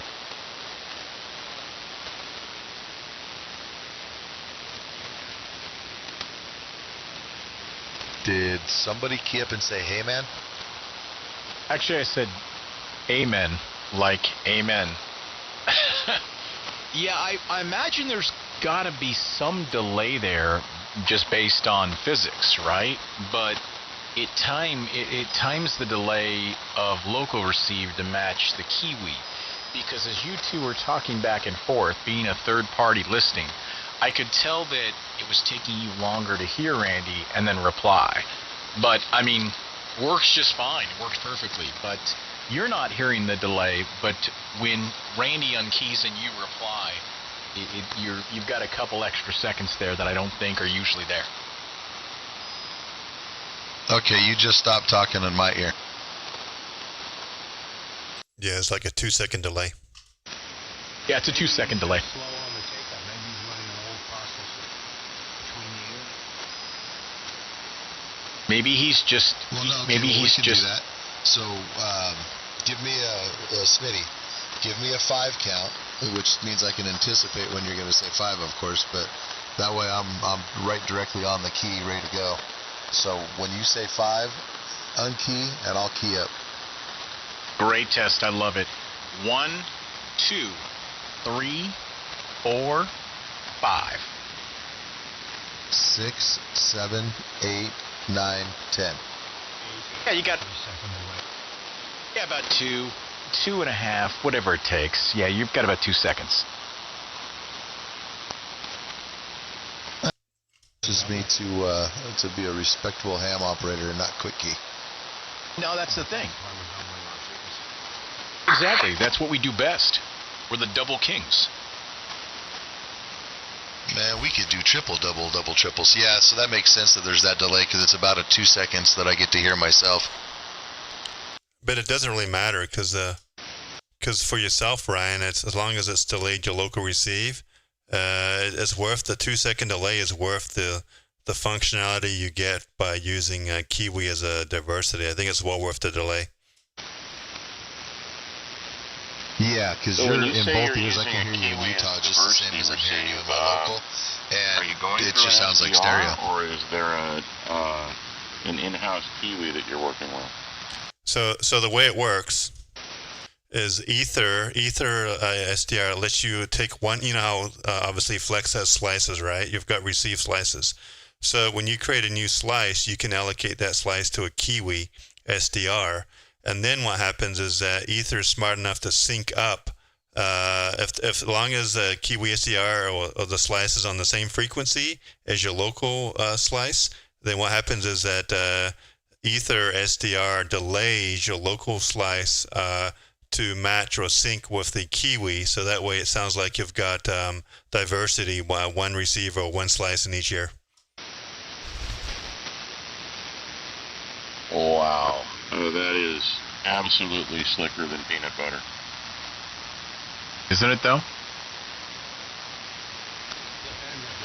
It's making this conversation possible, or I wouldn't be able to hear Smith. Oh, it has to be the organic, man. The other stuff's not real peanut butter.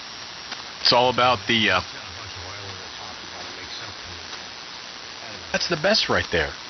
The Adams peanut butter, the kind that you open it up and it's so oil slick on the top, and then you gotta stir it for about 15 minutes before it all gets together. That's because there's none of those crappy little stabilizers and emulsifiers and all that crap that they put in other peanut butter. Here's what you do. That's right. Real If you're simple. not mixing the top of your peanut You butter pop back the in, you're top not really doing on peanut the butter. Adams You're doing a peanut science butter, project that somebody and else you created shake and it. said was peanut butter. Just like a can of paint at a paint store before they hand it to you. They put it on a shaker. You shake it as well as you can, and you turn it upside down and you put it in the fridge. And funny thing happens, the oil starts to move up inside the jar, and it kind of solidifies things. And then if you want an emulsifier, you add a couple tablespoonfuls of honey, and you mix it in, and it stays emulsified like dang near forever. And Peter, an encyclopedia. That was my one good idea for a lifetime. I like it, man. Thank you. Earned me something.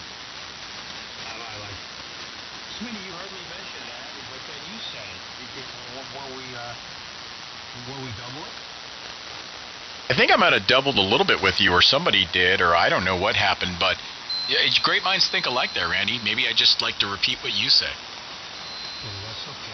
One thing but that's brilliant. I had never tried that. It doesn't work perfectly, but it works pretty well. You just have to make sure that it spends a little time at room temperature upside down so that the oil starts to move up, and then you stick it in the fridge. Otherwise, you'll have a little stirring to do, but it's not the same, like, mess. Okay, so now I just changed it a little bit.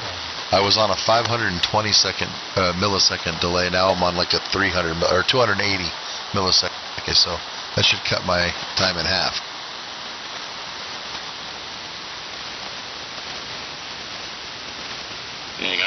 convert my my other fluxes up there and start playing with this Ether software. One of my friends just sent me a note. I'm going to go to 7170. Everybody have a wonderful evening. Don't ruin your trip. Hey, that's like the pot calling the kettle black. You're guilty too there. Good talking to you, Randy. 7-3. Catch you later, Randy. I got that 173s. For the first time, some punks and some folks. Yeah, have a good evening, Randy. We'll catch you in 7RM.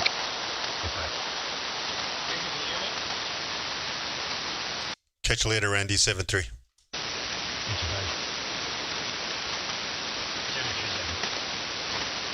Well, quite the party out here tonight, so I like it. I didn't miss out. I had a little FOMO earlier, worried that I was going to not get my stuff together here on the air, but yeah, good stuff. Yeah. So what is the YouTube channel?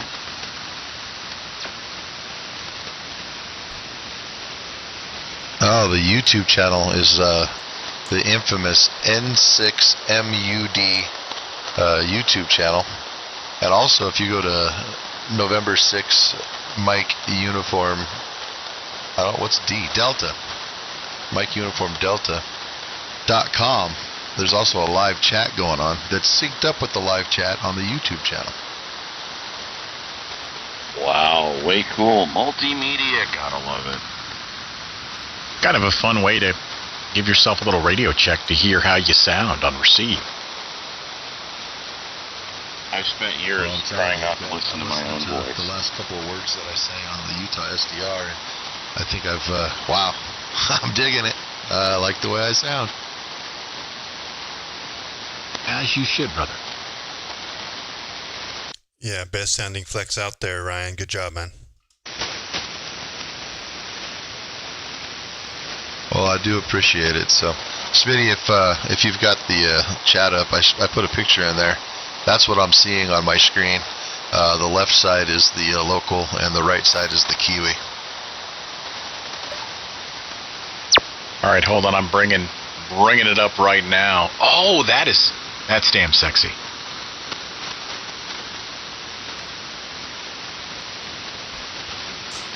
Yeah, when I was playing around with my Hermes, because it doesn't work on the non-yet Ether, but it works on the Hermes. I went up to 20 meters, and it's weird. I heard these guys talking, right? And obviously, there's some guys that were stronger in my local station, and some guys that were stronger on the SDR. And it's interesting how it kind of just blended. I didn't have them coming out in separate ears, but I just had them coming out of my speakers. But sometimes, Ryan, you'll probably notice is that sometimes you kind of hear the SDR, or you kind of hear it syncing them, right? And you get a little bit of distortion, but for the most part, it's really clear and clean, and you can really truly hear both conversations, both sides of the conversation, even though your local receiver may not be able to hear them.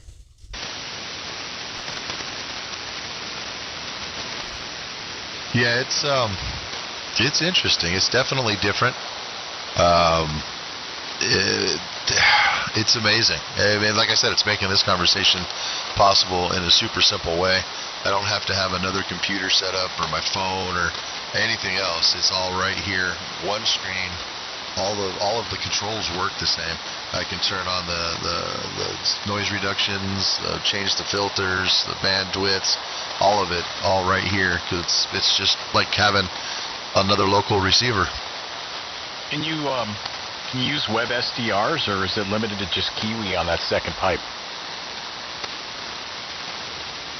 Just Kiwi. Just Kiwi. In fact, yeah, it's got to be just Kiwi, because that's all that pops up on it is the Kiwi. Still super cool. Only reason I asked about the web SDR is because typically they're a little bit more true to, well, not true, but they're, it's not the right word, they're not as delayed, they're less late.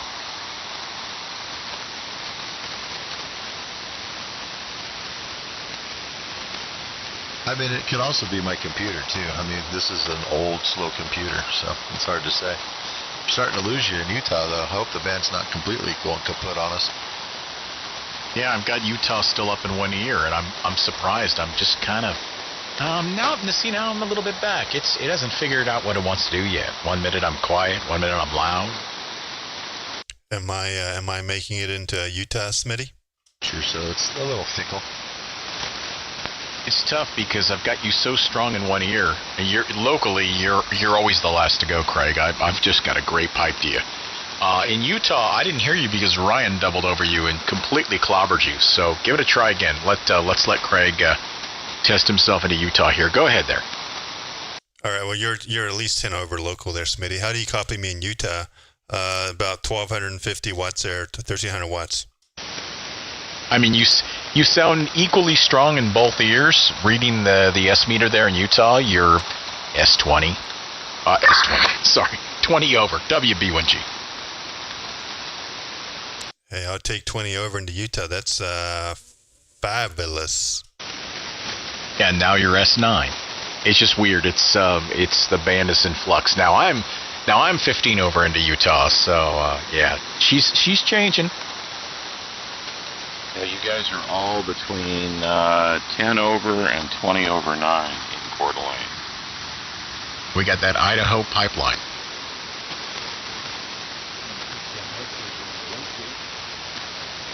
Lencia, Cabbage Mike. Hello, hello.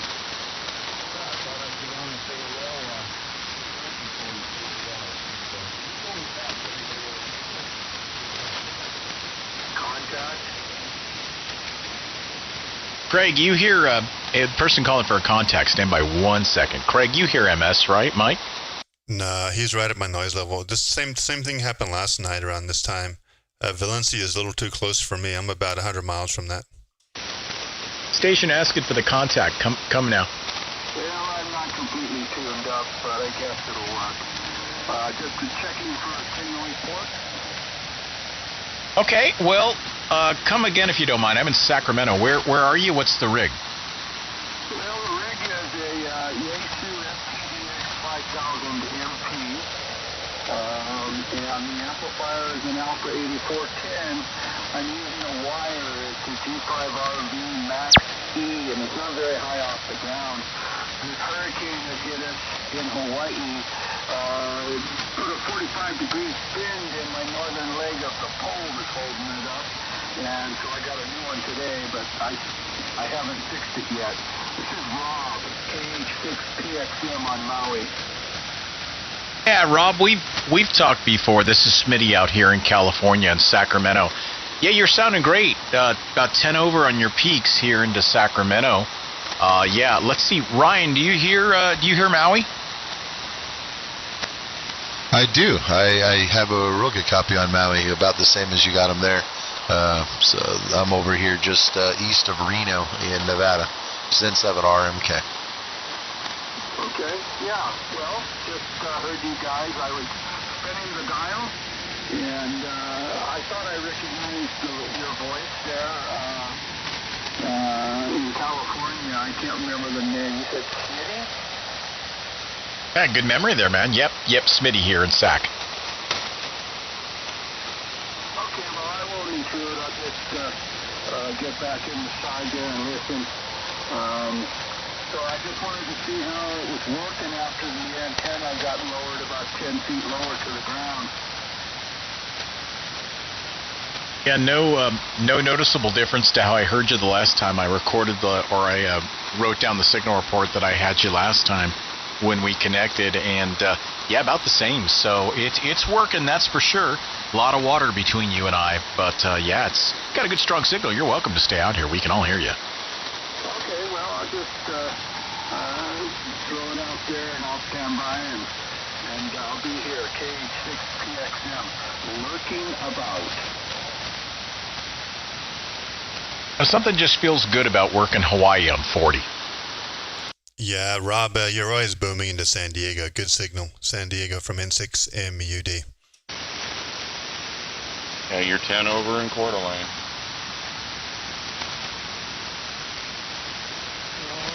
I remember the first time that I worked Japan on 40, I was all blown away thinking like, oh my gosh, I've never talked to anybody further away than California. Seem to get the Japanese on 15 a lot, but I've never worked a Japanese station on 40. Yeah, If you get up early morning, you can work all of Oceania, Japan, Russia, all kinds of stuff on 40.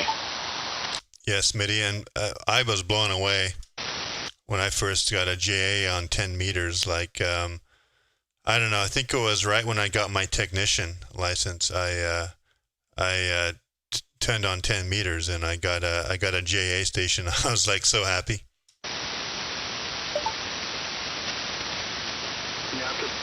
After 44 years of being here on Maui, I don't even bother with the JA stations anymore. They're like teams. There's that many of them. I was going to say, like, for you, fish in a barrel. Yeah, exactly.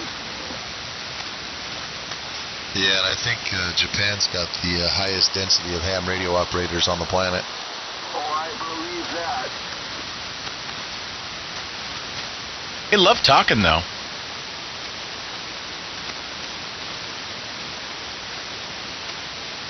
I have yet to meet a sad Japanese ham. Plenty of them in the U.S., but have not met a sad ham in Japan.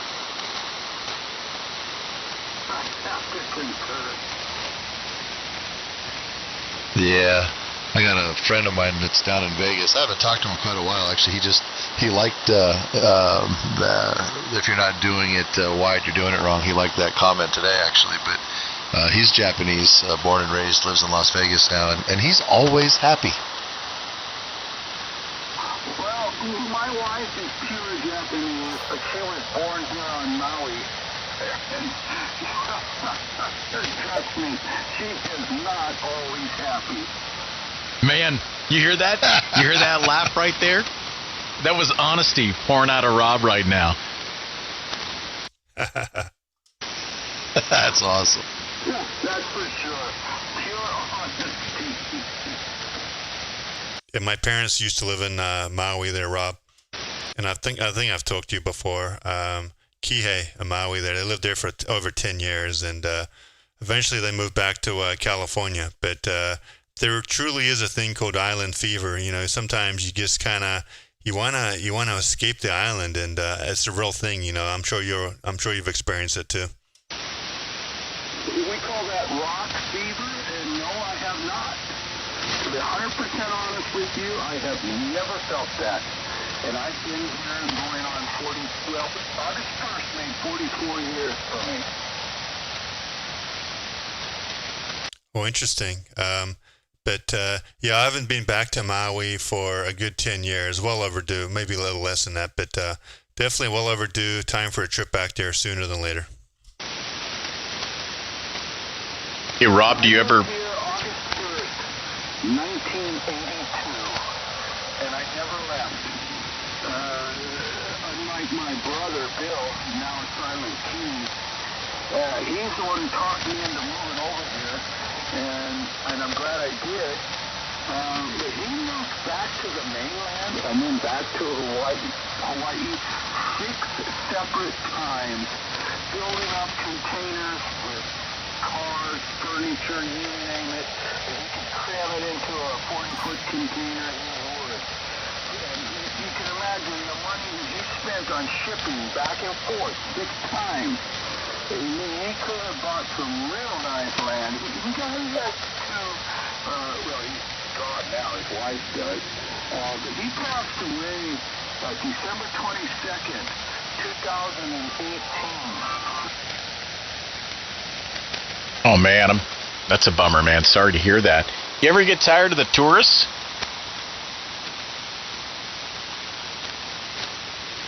Do I ever get tired of the tourists?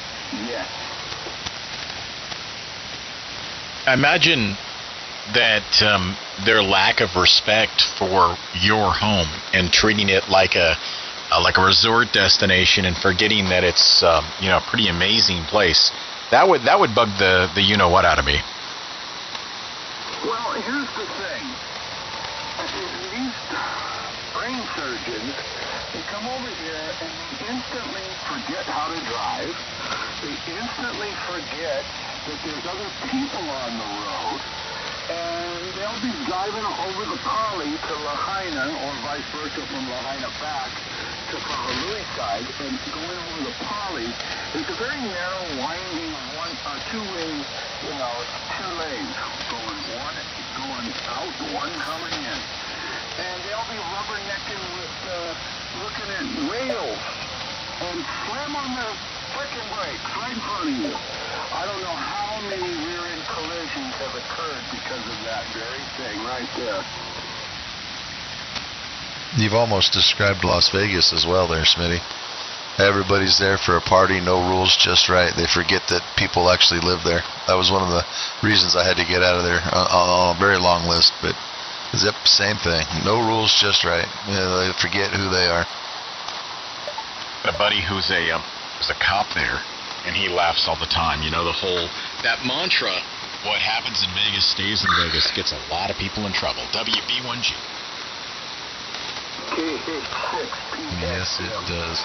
Oh, Smitty, before I forget, did you listen to the Not Safe for Work song? A little bit of a double there between you and Rob, but no, I didn't get the chance to. Thank you for the reminder. I'll go back and take a listen. And Rob, go ahead, man. You guys kind of doubled a bit. Yeah, I'm sorry. I ID'd and I said, yeah, I love Vegas. I haven't been there for a long time. In 2002, I think it was, February, my wife won a $2.2 million jackpot at the Main Street station on a progressive Wheel of Fortune. Wow. Progressive slot machine. She put $20 into it, pulled the handle one time, and bing, bing, bing, bing, bing, bing, bing, bing, bing, bing, bing. She did not tell me she had won that jackpot until 3 months after we got together. She won it just before we got together. We got together in March, and she won it in February. And she wanted to make sure you weren't just there for the money. That's what she said. Yeah, well, no. I wasn't after the money because I didn't believe her. She told me that and I went, what? Why are you telling me this story? Are you testing me? Well, that probably means that she's got some good luck there, man. So I don't know. You should take her back to Vegas and see if she can do the same thing again. She's got good luck. After that, and she lost every time. I mean, not that she spent a huge amount of money, but up a little and down a lot. The last time we were there, I won $2,800 in 15 minutes. And after I got 2 straight flushes. And I was playing a game called Crazy 4 Poker. You dealt 5 cards, but you only have to use 4 of them. And you play against the dealer. And there can be as many as 10 people playing against the dealer. Right? And so you bet your hand and then you get your cards. You can't bet after. It's a done deal. So I towards the end of the night, I won. I got a straight flush, and I won $1,280 or something. And then I told myself, oh wow. So I told myself, yeah, if you would lose 2 in a row after that, get up, cash out, get up, walk away, and cash out. So I played some more, and I never changed my bet. The very next hand, I won the next hand, but then the hand after that was another straight flush, different suit. And I was like, what the hell is going on here? And I've been playing after a Bette Midler show at 10 or 10:30 all night long. And this was like 5:30 in the morning this happened. And that's when I told myself, okay, the next time you lose 2 in a row, get up and walk away. I lost the next hand, then I won one, then I lost one, then I won another one, then I lost 2 in a row. I got up and walked away, went over to the cage and cashed out. Smart guy. Well, I paid off my wife's $1,500 marker. I took $2,800 up to the room, and the hotel comped 4 out of the 5 nights we were there and gave us a $75 food and beverage credit to the room.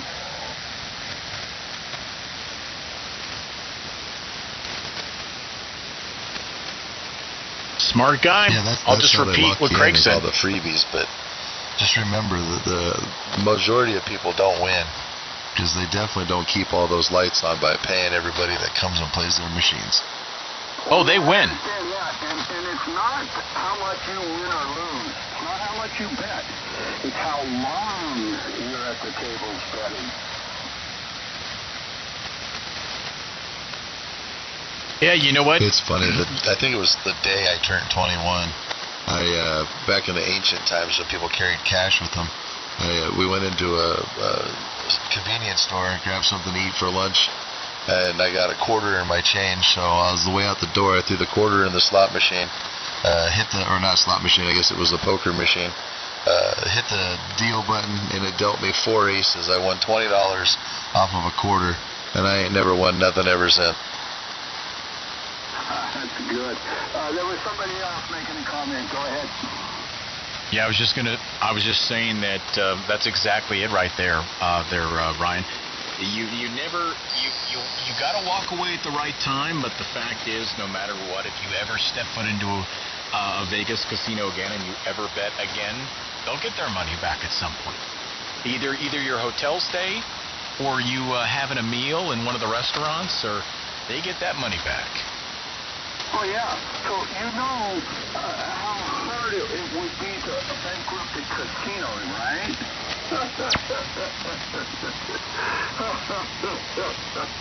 Try 4 or 5 of them and bankrupt them all. Yeah, I'll tell you what though, Rob. I follow a lot of different blogs and a lot of different YouTubers and different publications that talk about Vegas all the time. And Vegas, it's from what I understand, the tourism is not doing great these days there. The tourism? Yeah, as far as they basically It's way down. It's way down, isn't it? Go to Vegas to tour. There's less conferences going on in Vegas because people are just getting burned out. People are tired of Vegas. Real quickly, let me see if I'm doubling. The first time my wife ever took me to Vegas after she had won that big jackpot, I went in and I sat down, and normally I don't play slots, right? I sat in a machine. Well, hey, she won her money on a slot machine. Okay, let's give it a shot. I put $100 in the slot machine and I lost it so fast my head was spinning, and it pissed me off. I went back up to the room and I sat there and turned on the TV and I was laying there on the bed, and all of a sudden I gave myself an attitude adjustment. No, I didn't smoke anything, but I was thinking, you know what? You're stupid. You didn't come here to try to win money. You came here to have fun and have a good time. So I got a little internal pep talk. I got up, went back downstairs to the floor. I put $20 in another machine, a different machine, pulled the handle a couple of times and promptly won $400. Well, I tell you what, here's the deal with Vegas. And it's not a big secret. It's well published and it's obvious, especially if you lived there. Las Vegas used to be cheap entertainment. There was all kinds of $1.99 buffets. Alcohol wouldn't stop flowing. You're putting your money in your machines. You could get a hotel room in one of these big resorts for $100 a night on an expensive hotel room. Well, now you go to Vegas and it's going to cost you, $1,000 for that hotel room with all the taxes and everything else for the 3 or 4 nights that you're going to be there. All the food is extremely expensive, especially if you're going to any of the fancy restaurants. And they don't cater to you anymore. Vegas isn't there for the guy that wants a cheap weekend, and they know they can't make any money off of that guy, so they jack the prices up. And sure, tourism's down, but still hundreds and hundreds and hundreds of thousands of people visit Las Vegas every year, and they make their money off of the big spender. You know, the guy that wants to go in there and spend money, you know, like it's willy-nilly, millions of dollars in a weekend. And that's who they're going after, because they really don't care about the little guy anymore. And they don't cater to the little guy anymore because the little guy doesn't make him any money. You know, people in Vegas complain about, oh, here comes the Formula One race again, and it's going to block off the streets, and we can't get to work, and this and that. And I used to comment on the Vegas Facebook posts like, hey guys, if you think that Vegas is here for the locals, you've completely missed the whole point of the largest tourist trap in the world. They don't care about you. They care about the millions of dollars they're making off of the people visiting. You're simply here to support those casinos with your labor, and that's it. But, you know, people don't want to understand that. Well, I agree with that. KH6PXM for ID. That's some painful truth right there. Yeah, it's not a secret. They've made it clear that, yeah, we really don't care.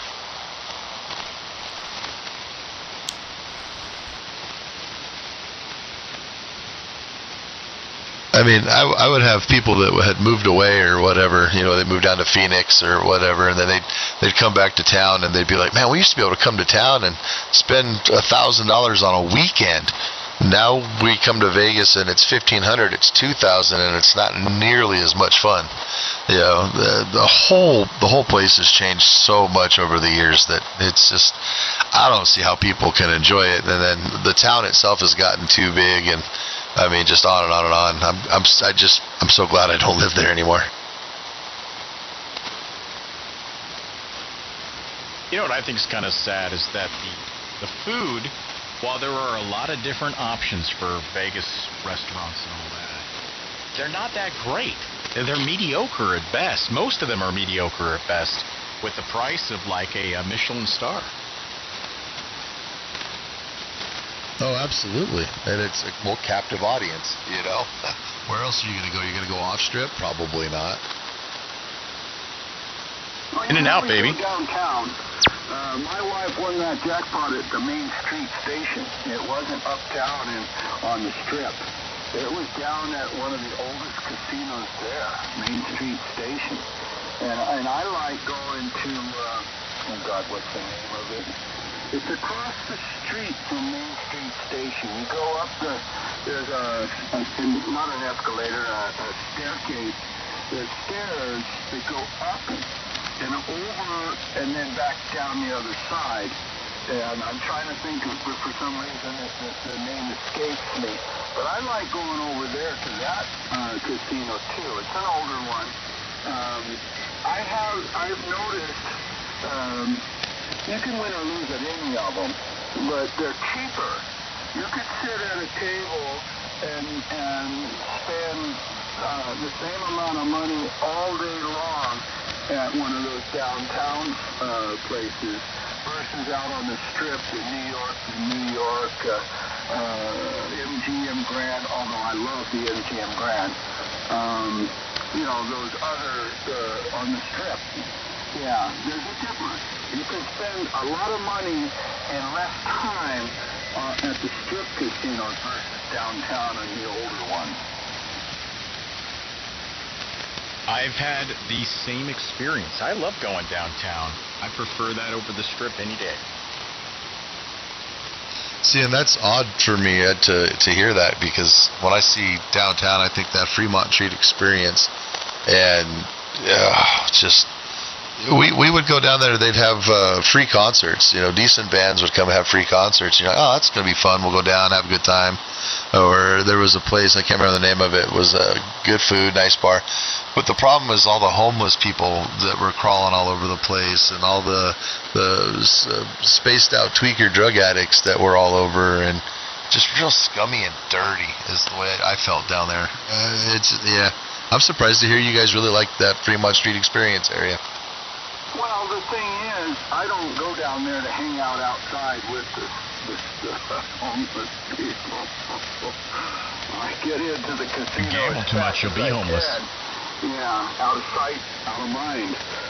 But yeah, I agree with you. It's a little dingier and dirtier, but yeah, I don't spend much time outside or walking from one place to the other. Like I said, we stayed at the Main Street station before. It's an older hotel. It's less money, but I've won money there too. Hey, you know what? It just dawned on me. You know, all these homeless people that we're talking about there in Vegas, they all spend too much time on the strip, and they're homeless because they didn't know when to walk away from the table there. Hi. Yeah, I hear Right, you guys that's about possible. the discussion. I hear you guys regarding kind of downtown and stuff, and you're absolutely right. I kind of like to people watch, so I enjoy watching the tweakers and the random. Yeah, I don't know. It just brings all types out. So, but I love the live music, Brian. So for me, it's all about the bands and catching a cover band and stuff. It's good. It's good entertainment and can keep you entertained. And plus, you can drink for cheaper there too and enjoy some live music for well, a tenth of the cost from down the street. Well, it's been several years since I've been there last. Well over 10. And, but the last time I was there, the drinks were free. As long as you were gambling, the drinks were free. And I would just tip a dollar chip every time, or two. You know, it just depended on what I was drinking. But as far as I can remember, like I said, though, it's been over 10 years. The drinks were free. That's still the case. I was talking about like if you're watching the gambling, bands. the alcohol's flowing for sure. But you know, back to your point, Schmitty. Yeah, the live bands are great. The cover bands, Steel Panther, and all that stuff, and they'd bring bands in that were fantastic bands that would come and play. And it's fun to stand there and watch, but when you spend half your time, keeping an eye on that guy that's all twacked out on drugs and stuff, and he keeps wandering towards your girlfriend, so you're having to protect her, and you kind of lose the fun of going to see the concert because I'm not paying attention to that anymore. Now I'm in protection mode. That was my experience. Yeah, I get it. Well, make him do the funky chicken. It'll light him up. You get a 40,000, 50,000 volt taser. Just light him up. And Rob is diabolical. Rob's having too much fun in this QSO. Yeah, right. Rob doesn't understand Metro. You touch the guy, I'm going to jail too.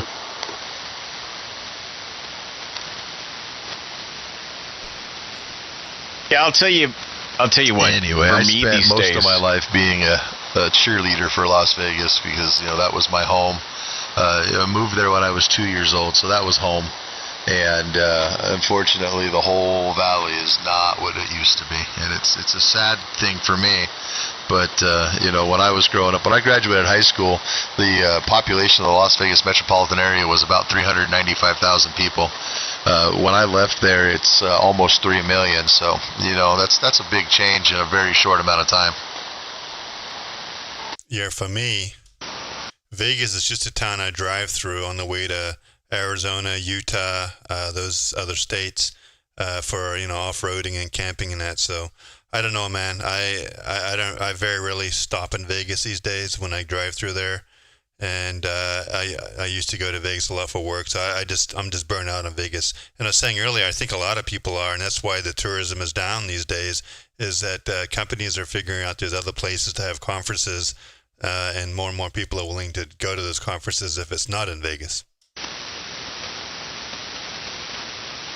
Well, yeah, My it's company's- cheaper. That's the bottom line. Vegas has gotten very expensive, and as far as the gambling aspect, you can gamble pretty much anywhere now. There's gambling all over the country. It's not exclusive to Vegas anymore. So it is what it is, I suppose. There's still every weekend there's a traffic jam between Southern California and Southern Nevada, and that's just because those people keep coming.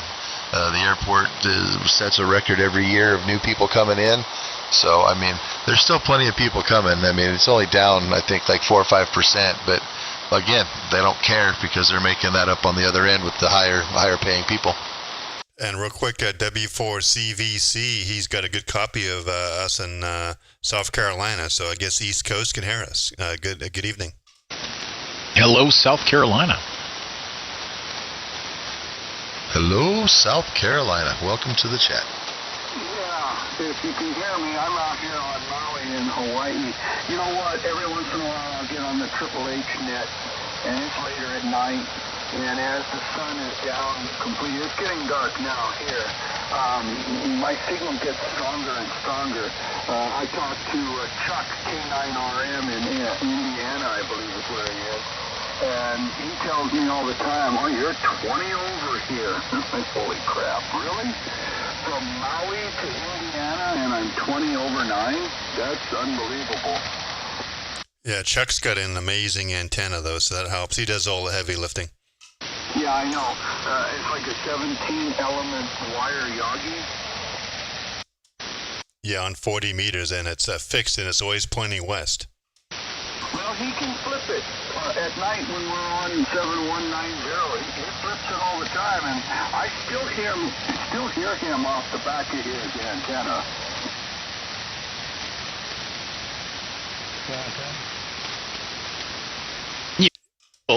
Out there in South Africa. Have you ever worked Bill, Rob, from Maui? Almost every night. He hasn't been on for a while. The last time he was in Mozambique, I talked to him a day or two before he left, and I haven't heard him since. But yeah, he gives me a strong 10-15 dB over 9 every night. Yeah, when I had a little limp antenna, and he was definitely doing the heavy lifting. Now I'm super strong to him, but back in the day I was barefoot and I had a crappy dipole, which was half of it was almost on the ground, and so at any rate he was still able to talk to me and able to get the contact. So he's definitely doing a lot of heavy lifting there with his antenna. Right. Well, we have somebody. Yeah, I used to think, I was like, wow, look, I'm talking to a guy that far away.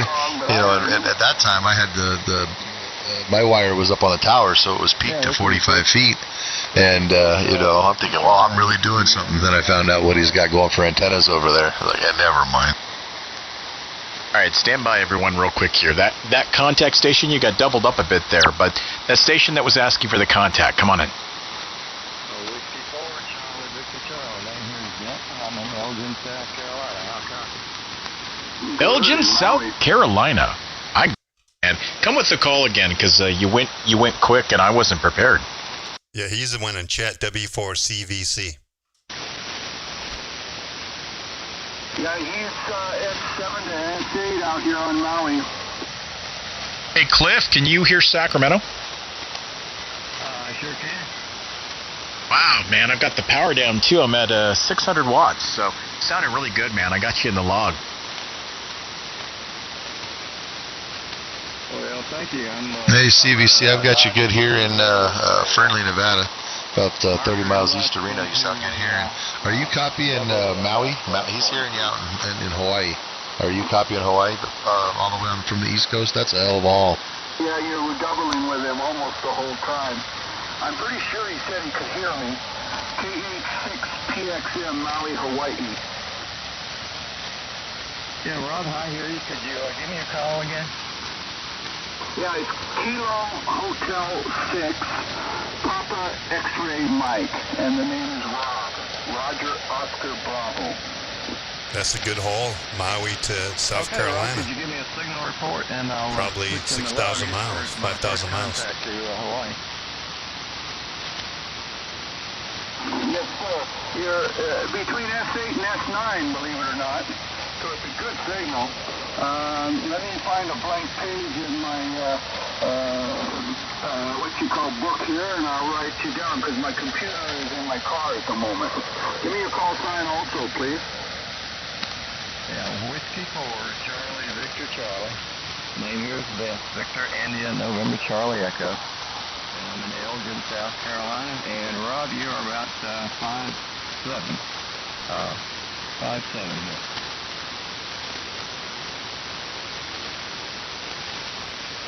Okay, yeah, you're 5'8". I look good, and it's 5'8", and I'm 5'7". That's pretty good, considering it's still light over here.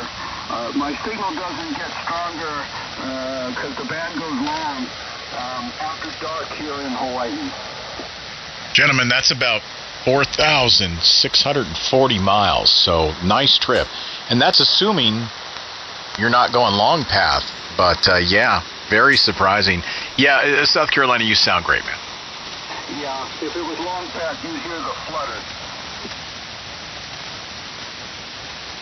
Yeah, W4CVC.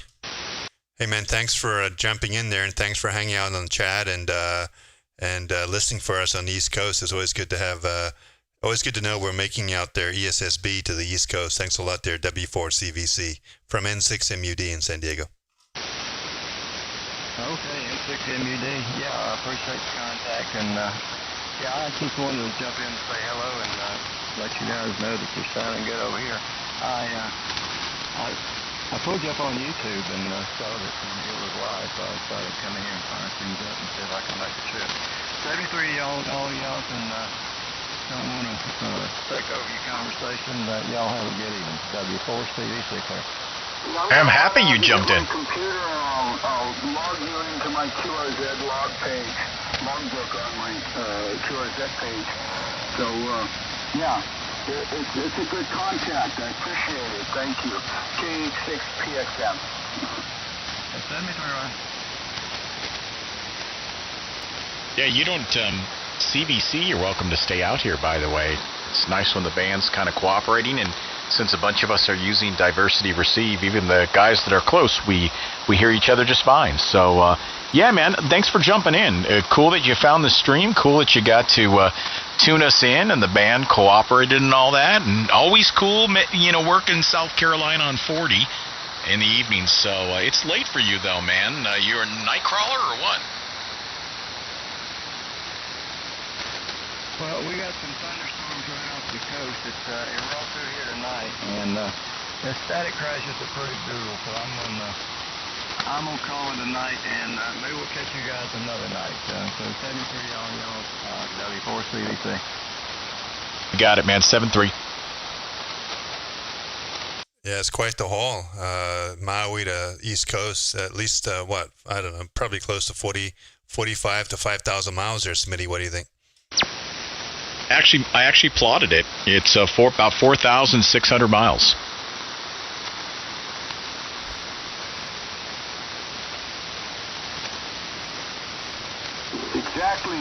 That's definitely a nice haul. I got to remember that I'm on a delay, so I'm probably doubling with all kinds of people. I'm over here acting like a lid.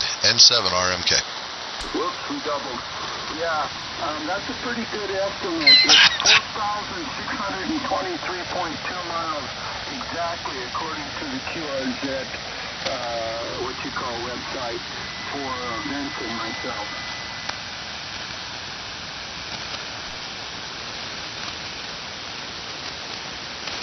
I would say that was a good contact right there.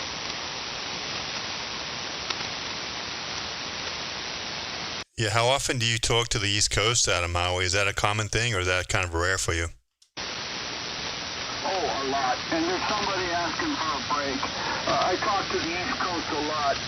My record is I talked to somebody in West Virginia on 160 meters.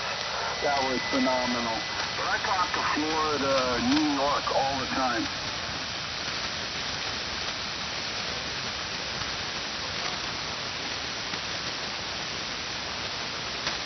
Whiskey Lima 7 Hotel Papa, is that what that was?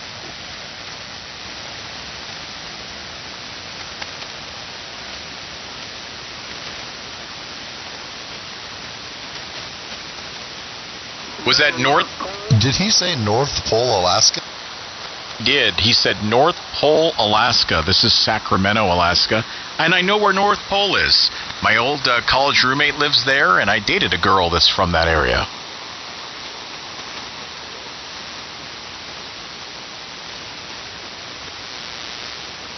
Yeah, I just logged Cliff in, so that's pretty good. And that gentleman that's talking from North Pole, Alaska, give me a call sign again, please.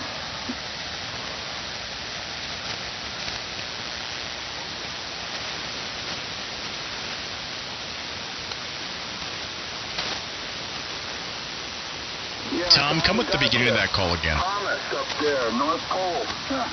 That's amazing. See, I thought you were pulling our legs. I didn't realize there was actually a place in Alaska called the North Pole. Come back and I'll give you a quick signal report.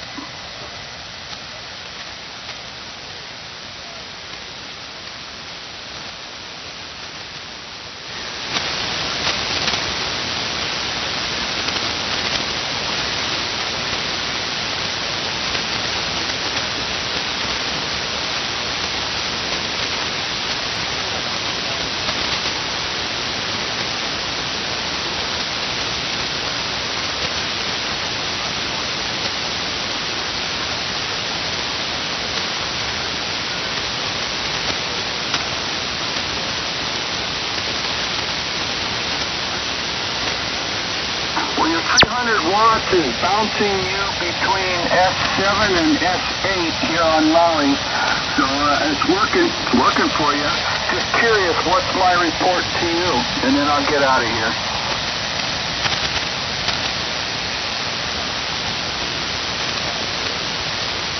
Yeah, I have a pipeline to Alaska. I'm not sure why, but it always works well for me. Thank you. I just logged you into my QRZ logbook. So Tom, you take care, and I'm going to turn it back over to the other gentleman there. One of them's in San Diego. One of them is in somebody's in Utah, and there's somebody. Oh God. And I'm not even drinking. I'm just going to throw it back out there. KH6PXM. Hotel Papa up there in Alaska. Come again with that full call. You're about an S7, and I'm pulling you out because of the noise filtering on my radio. Actually, you might even be like an S6. You're way down, but I'm catching almost everything. I got to give you a proper radio check there. You're probably 3.6. I don't know if I've ever given one of those, but I am hearing you. What's the call again, Alaska? Go ahead.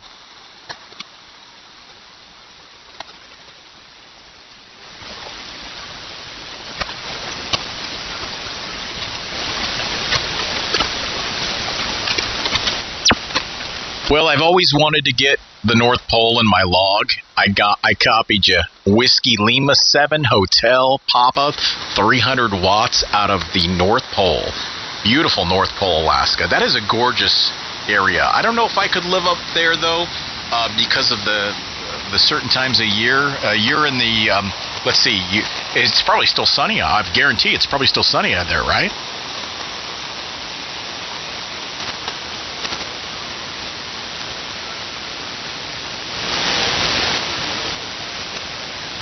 Copying here on the stream. And there you go. Then you go into darkness.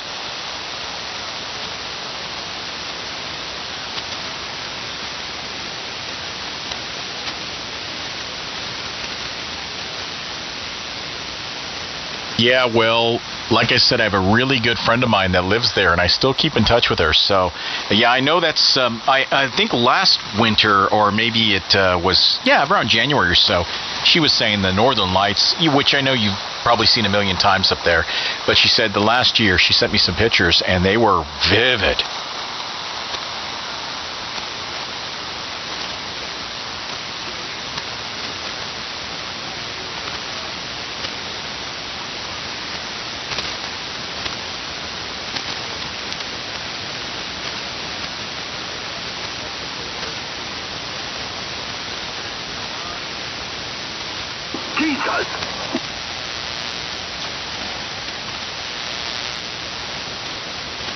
Well, thanks for jumping in, man. I don't want to dominate it any longer. I made the contact. Anybody else want to get North Pole, Alaska? By the way, before I open this up, Ryan or Craig, do you guys want to get North Pole in there?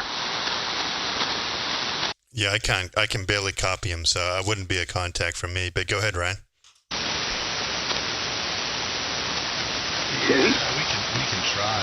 He's really over both local and on the Kiwi, so I don't know if he's hearing me or not. Okay. Burnley, just these three.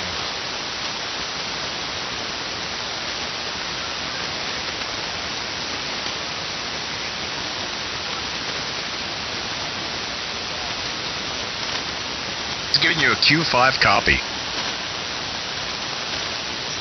wish I was hearing him to say, your name's Tom, I don't have the call sign, though. Give me your call sign one more time, and I'll give it a shot.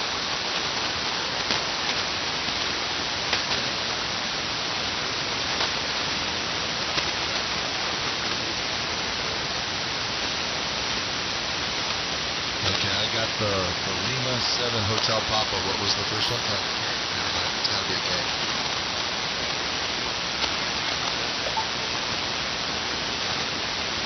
Of course it wasn't okay. It's a whiskey. The Whiskey Lima 7 Hotel Papa from November 7, Radio 19.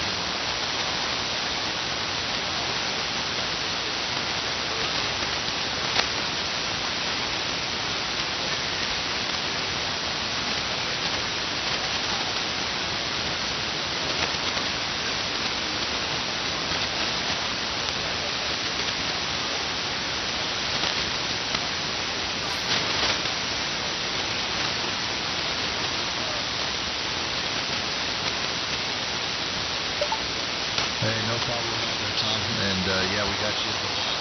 We will. I'll put you in the log right now. And yeah, no problem. The antenna's working. Like I said, you're right there in the noise, but I can just hear you enough just to make it sound good. So I'll stand by. If anybody else wants North Pole Alaska, go for it. It's all right.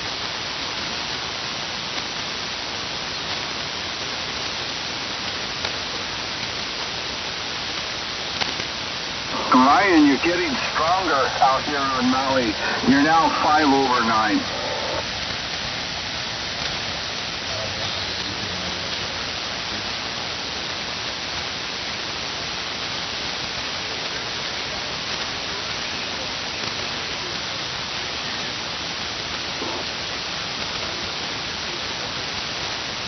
Hey Tom, you're getting stronger too. You're touching over 9. And your Q5 copy to me here on Maui is just, you're not as strong, of course, as the other gentleman, but you're totally 100% Q5. KH6PXM.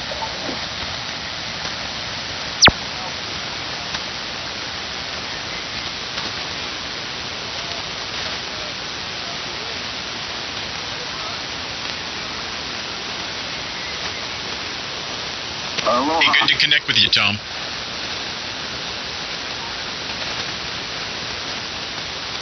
Just said, see you, Ryan. I don't know if you heard him.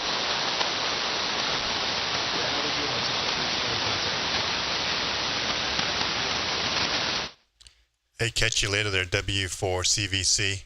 Appreciate it, man. Yeah, and don't get me wrong, Zeus is a good piece of software, but anyway, I wish him the best with how that turns out with Zeus. And Biker Rush 1, sometimes we do general. Typically, I did general last night for a little bit, streaming. So come back. It's getting late here, so come back maybe tomorrow and check us out. We'll probably be in the general portion. But there's a lot of jammers up on general, so we just usually hang out here in the extra. But maybe tomorrow we'll be up there, up in, I don't know, 70 to 80 or somewhere around there, the upper part of the general. Hey, you're making the East Coast just fine. I just tuned in northeastern Pennsylvania, and you're a little weaker than you are to me locally here in Sacramento, but yeah, you're pounding into the East Coast, so you've got a nice path tonight, man. Yeah, I have a buddy who lives over on the Big Island, and his antenna came down. This September it'll be a year. But old Al, WH6BY, he is the president of the Bombay Club. I'm the vice president. Bombay is a pigeon for by and by, down the road we'll do something. Literally over 10 years ago, he said, oh, Bombay, we'll have a meeting. Yeah, we haven't had that meeting yet. All right. Well, Rob, good talking to you, man. I got you officially in the log. In fact, I even filled out a QSL card. So keep an eye on that mail. You'll get something from me. So to you. For the rest of you, I'm going to clear out of here. I'm getting super tired, but Ryan, I thought you were going to be the first domino to fall. Boy, I was wrong. You held out. I'm going to check out, though. Craig, great talking to you tonight. Loved the stream tonight. Great. Lots of fun on the air tonight. Hopefully we can have some good more fun. With English tomorrow night. So 7-3, guys, I'm gonna be the first to punch out. What's your call sign again, please? Sure, my call sign is Whiskey Bravo 1 Germany. Whiskey Bravo 1 Germany. Yeah, that's right. Smitty, I know we've talked. I don't know how many times. I've lost count. But I've got you 2 times. So I got to put you in my log for tonight. Good fun. And thanks for letting me get in there, too. So 73 and aloha to you. Whiskey Bravo 1 Golf. This is Kilo Hotel 6 Papa X-Ray Mike. We hold. Hey, catch you later, Smitty. Hey, man, the band's gone long, so I'm losing you guys. So have a good evening, and maybe we'll catch you tomorrow night from N6MUD, streaming here on YouTube, about to drop the stream. I heard you, Craig. I don't know if you hear me in return, by the way. Sorry about that. I doubled a bit with you there, but good night. Thanks again. And Rob,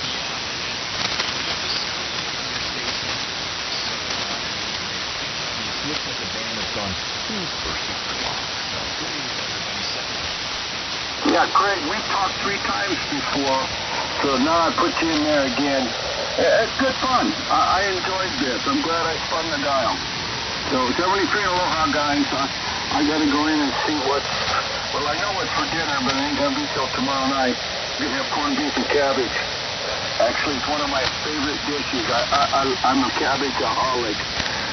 It's the German in me. Sauerkraut, too. All right, Rob, catch you later, man. Have a good evening from N6MUD. And I'm going to kill the stream. Thanks for everyone's help on the stream, participation, chat. Check us out. Subscribe if you want to get alerts when we go live again. 7-3 is from N6MUD.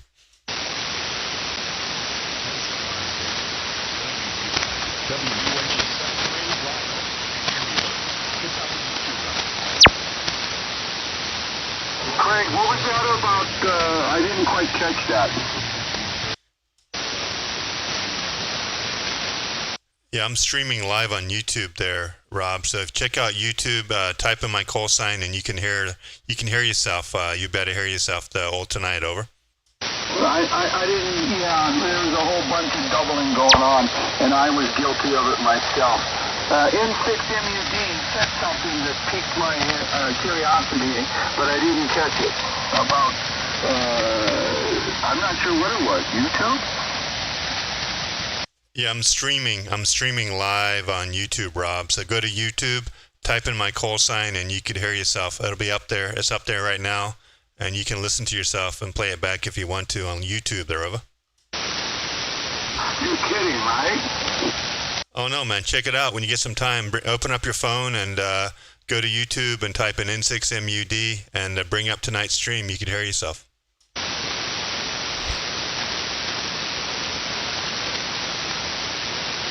Okay, I have my computer. Amateur radio audio outlaws, is that what it is? Roger that, yeah. And you could actually, if you open it up right now, you can hear yourself. It's about a 2 to 3 second delay, but you can hear yourself. And obviously, if you rewind, you could hear yourself, back to the beginning of the evening. Yeah, but there's so many. I'm not hearing anything. There's so many things you can click on. I'm not sure which one. Just go to the Live tab, the Live, Live, click on Live, and you'll see the most recent one. It'll have today's date. It'll have Friday, 8/21. Okay. Yeah, somebody else is talking right now.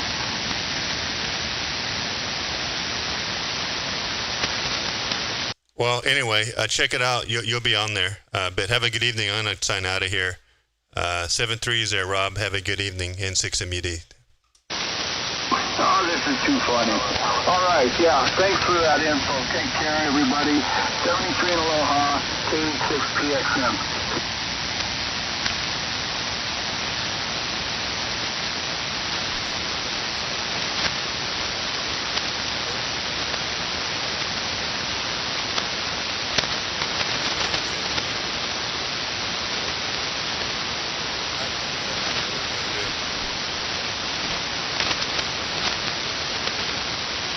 I was the only kid in class of any of the students this type teacher ever had, because she told me she did not like me. She gave me a C-. And she told me the only reason she did is because I had done pretty well in all my other subjects, and she didn't want to affect my good grades I had. But she said, when you go by, she was really a very nice teacher, but I was not a very good student, and not a nice student either. She said, next year when you go by my room, don't stop in and say hi.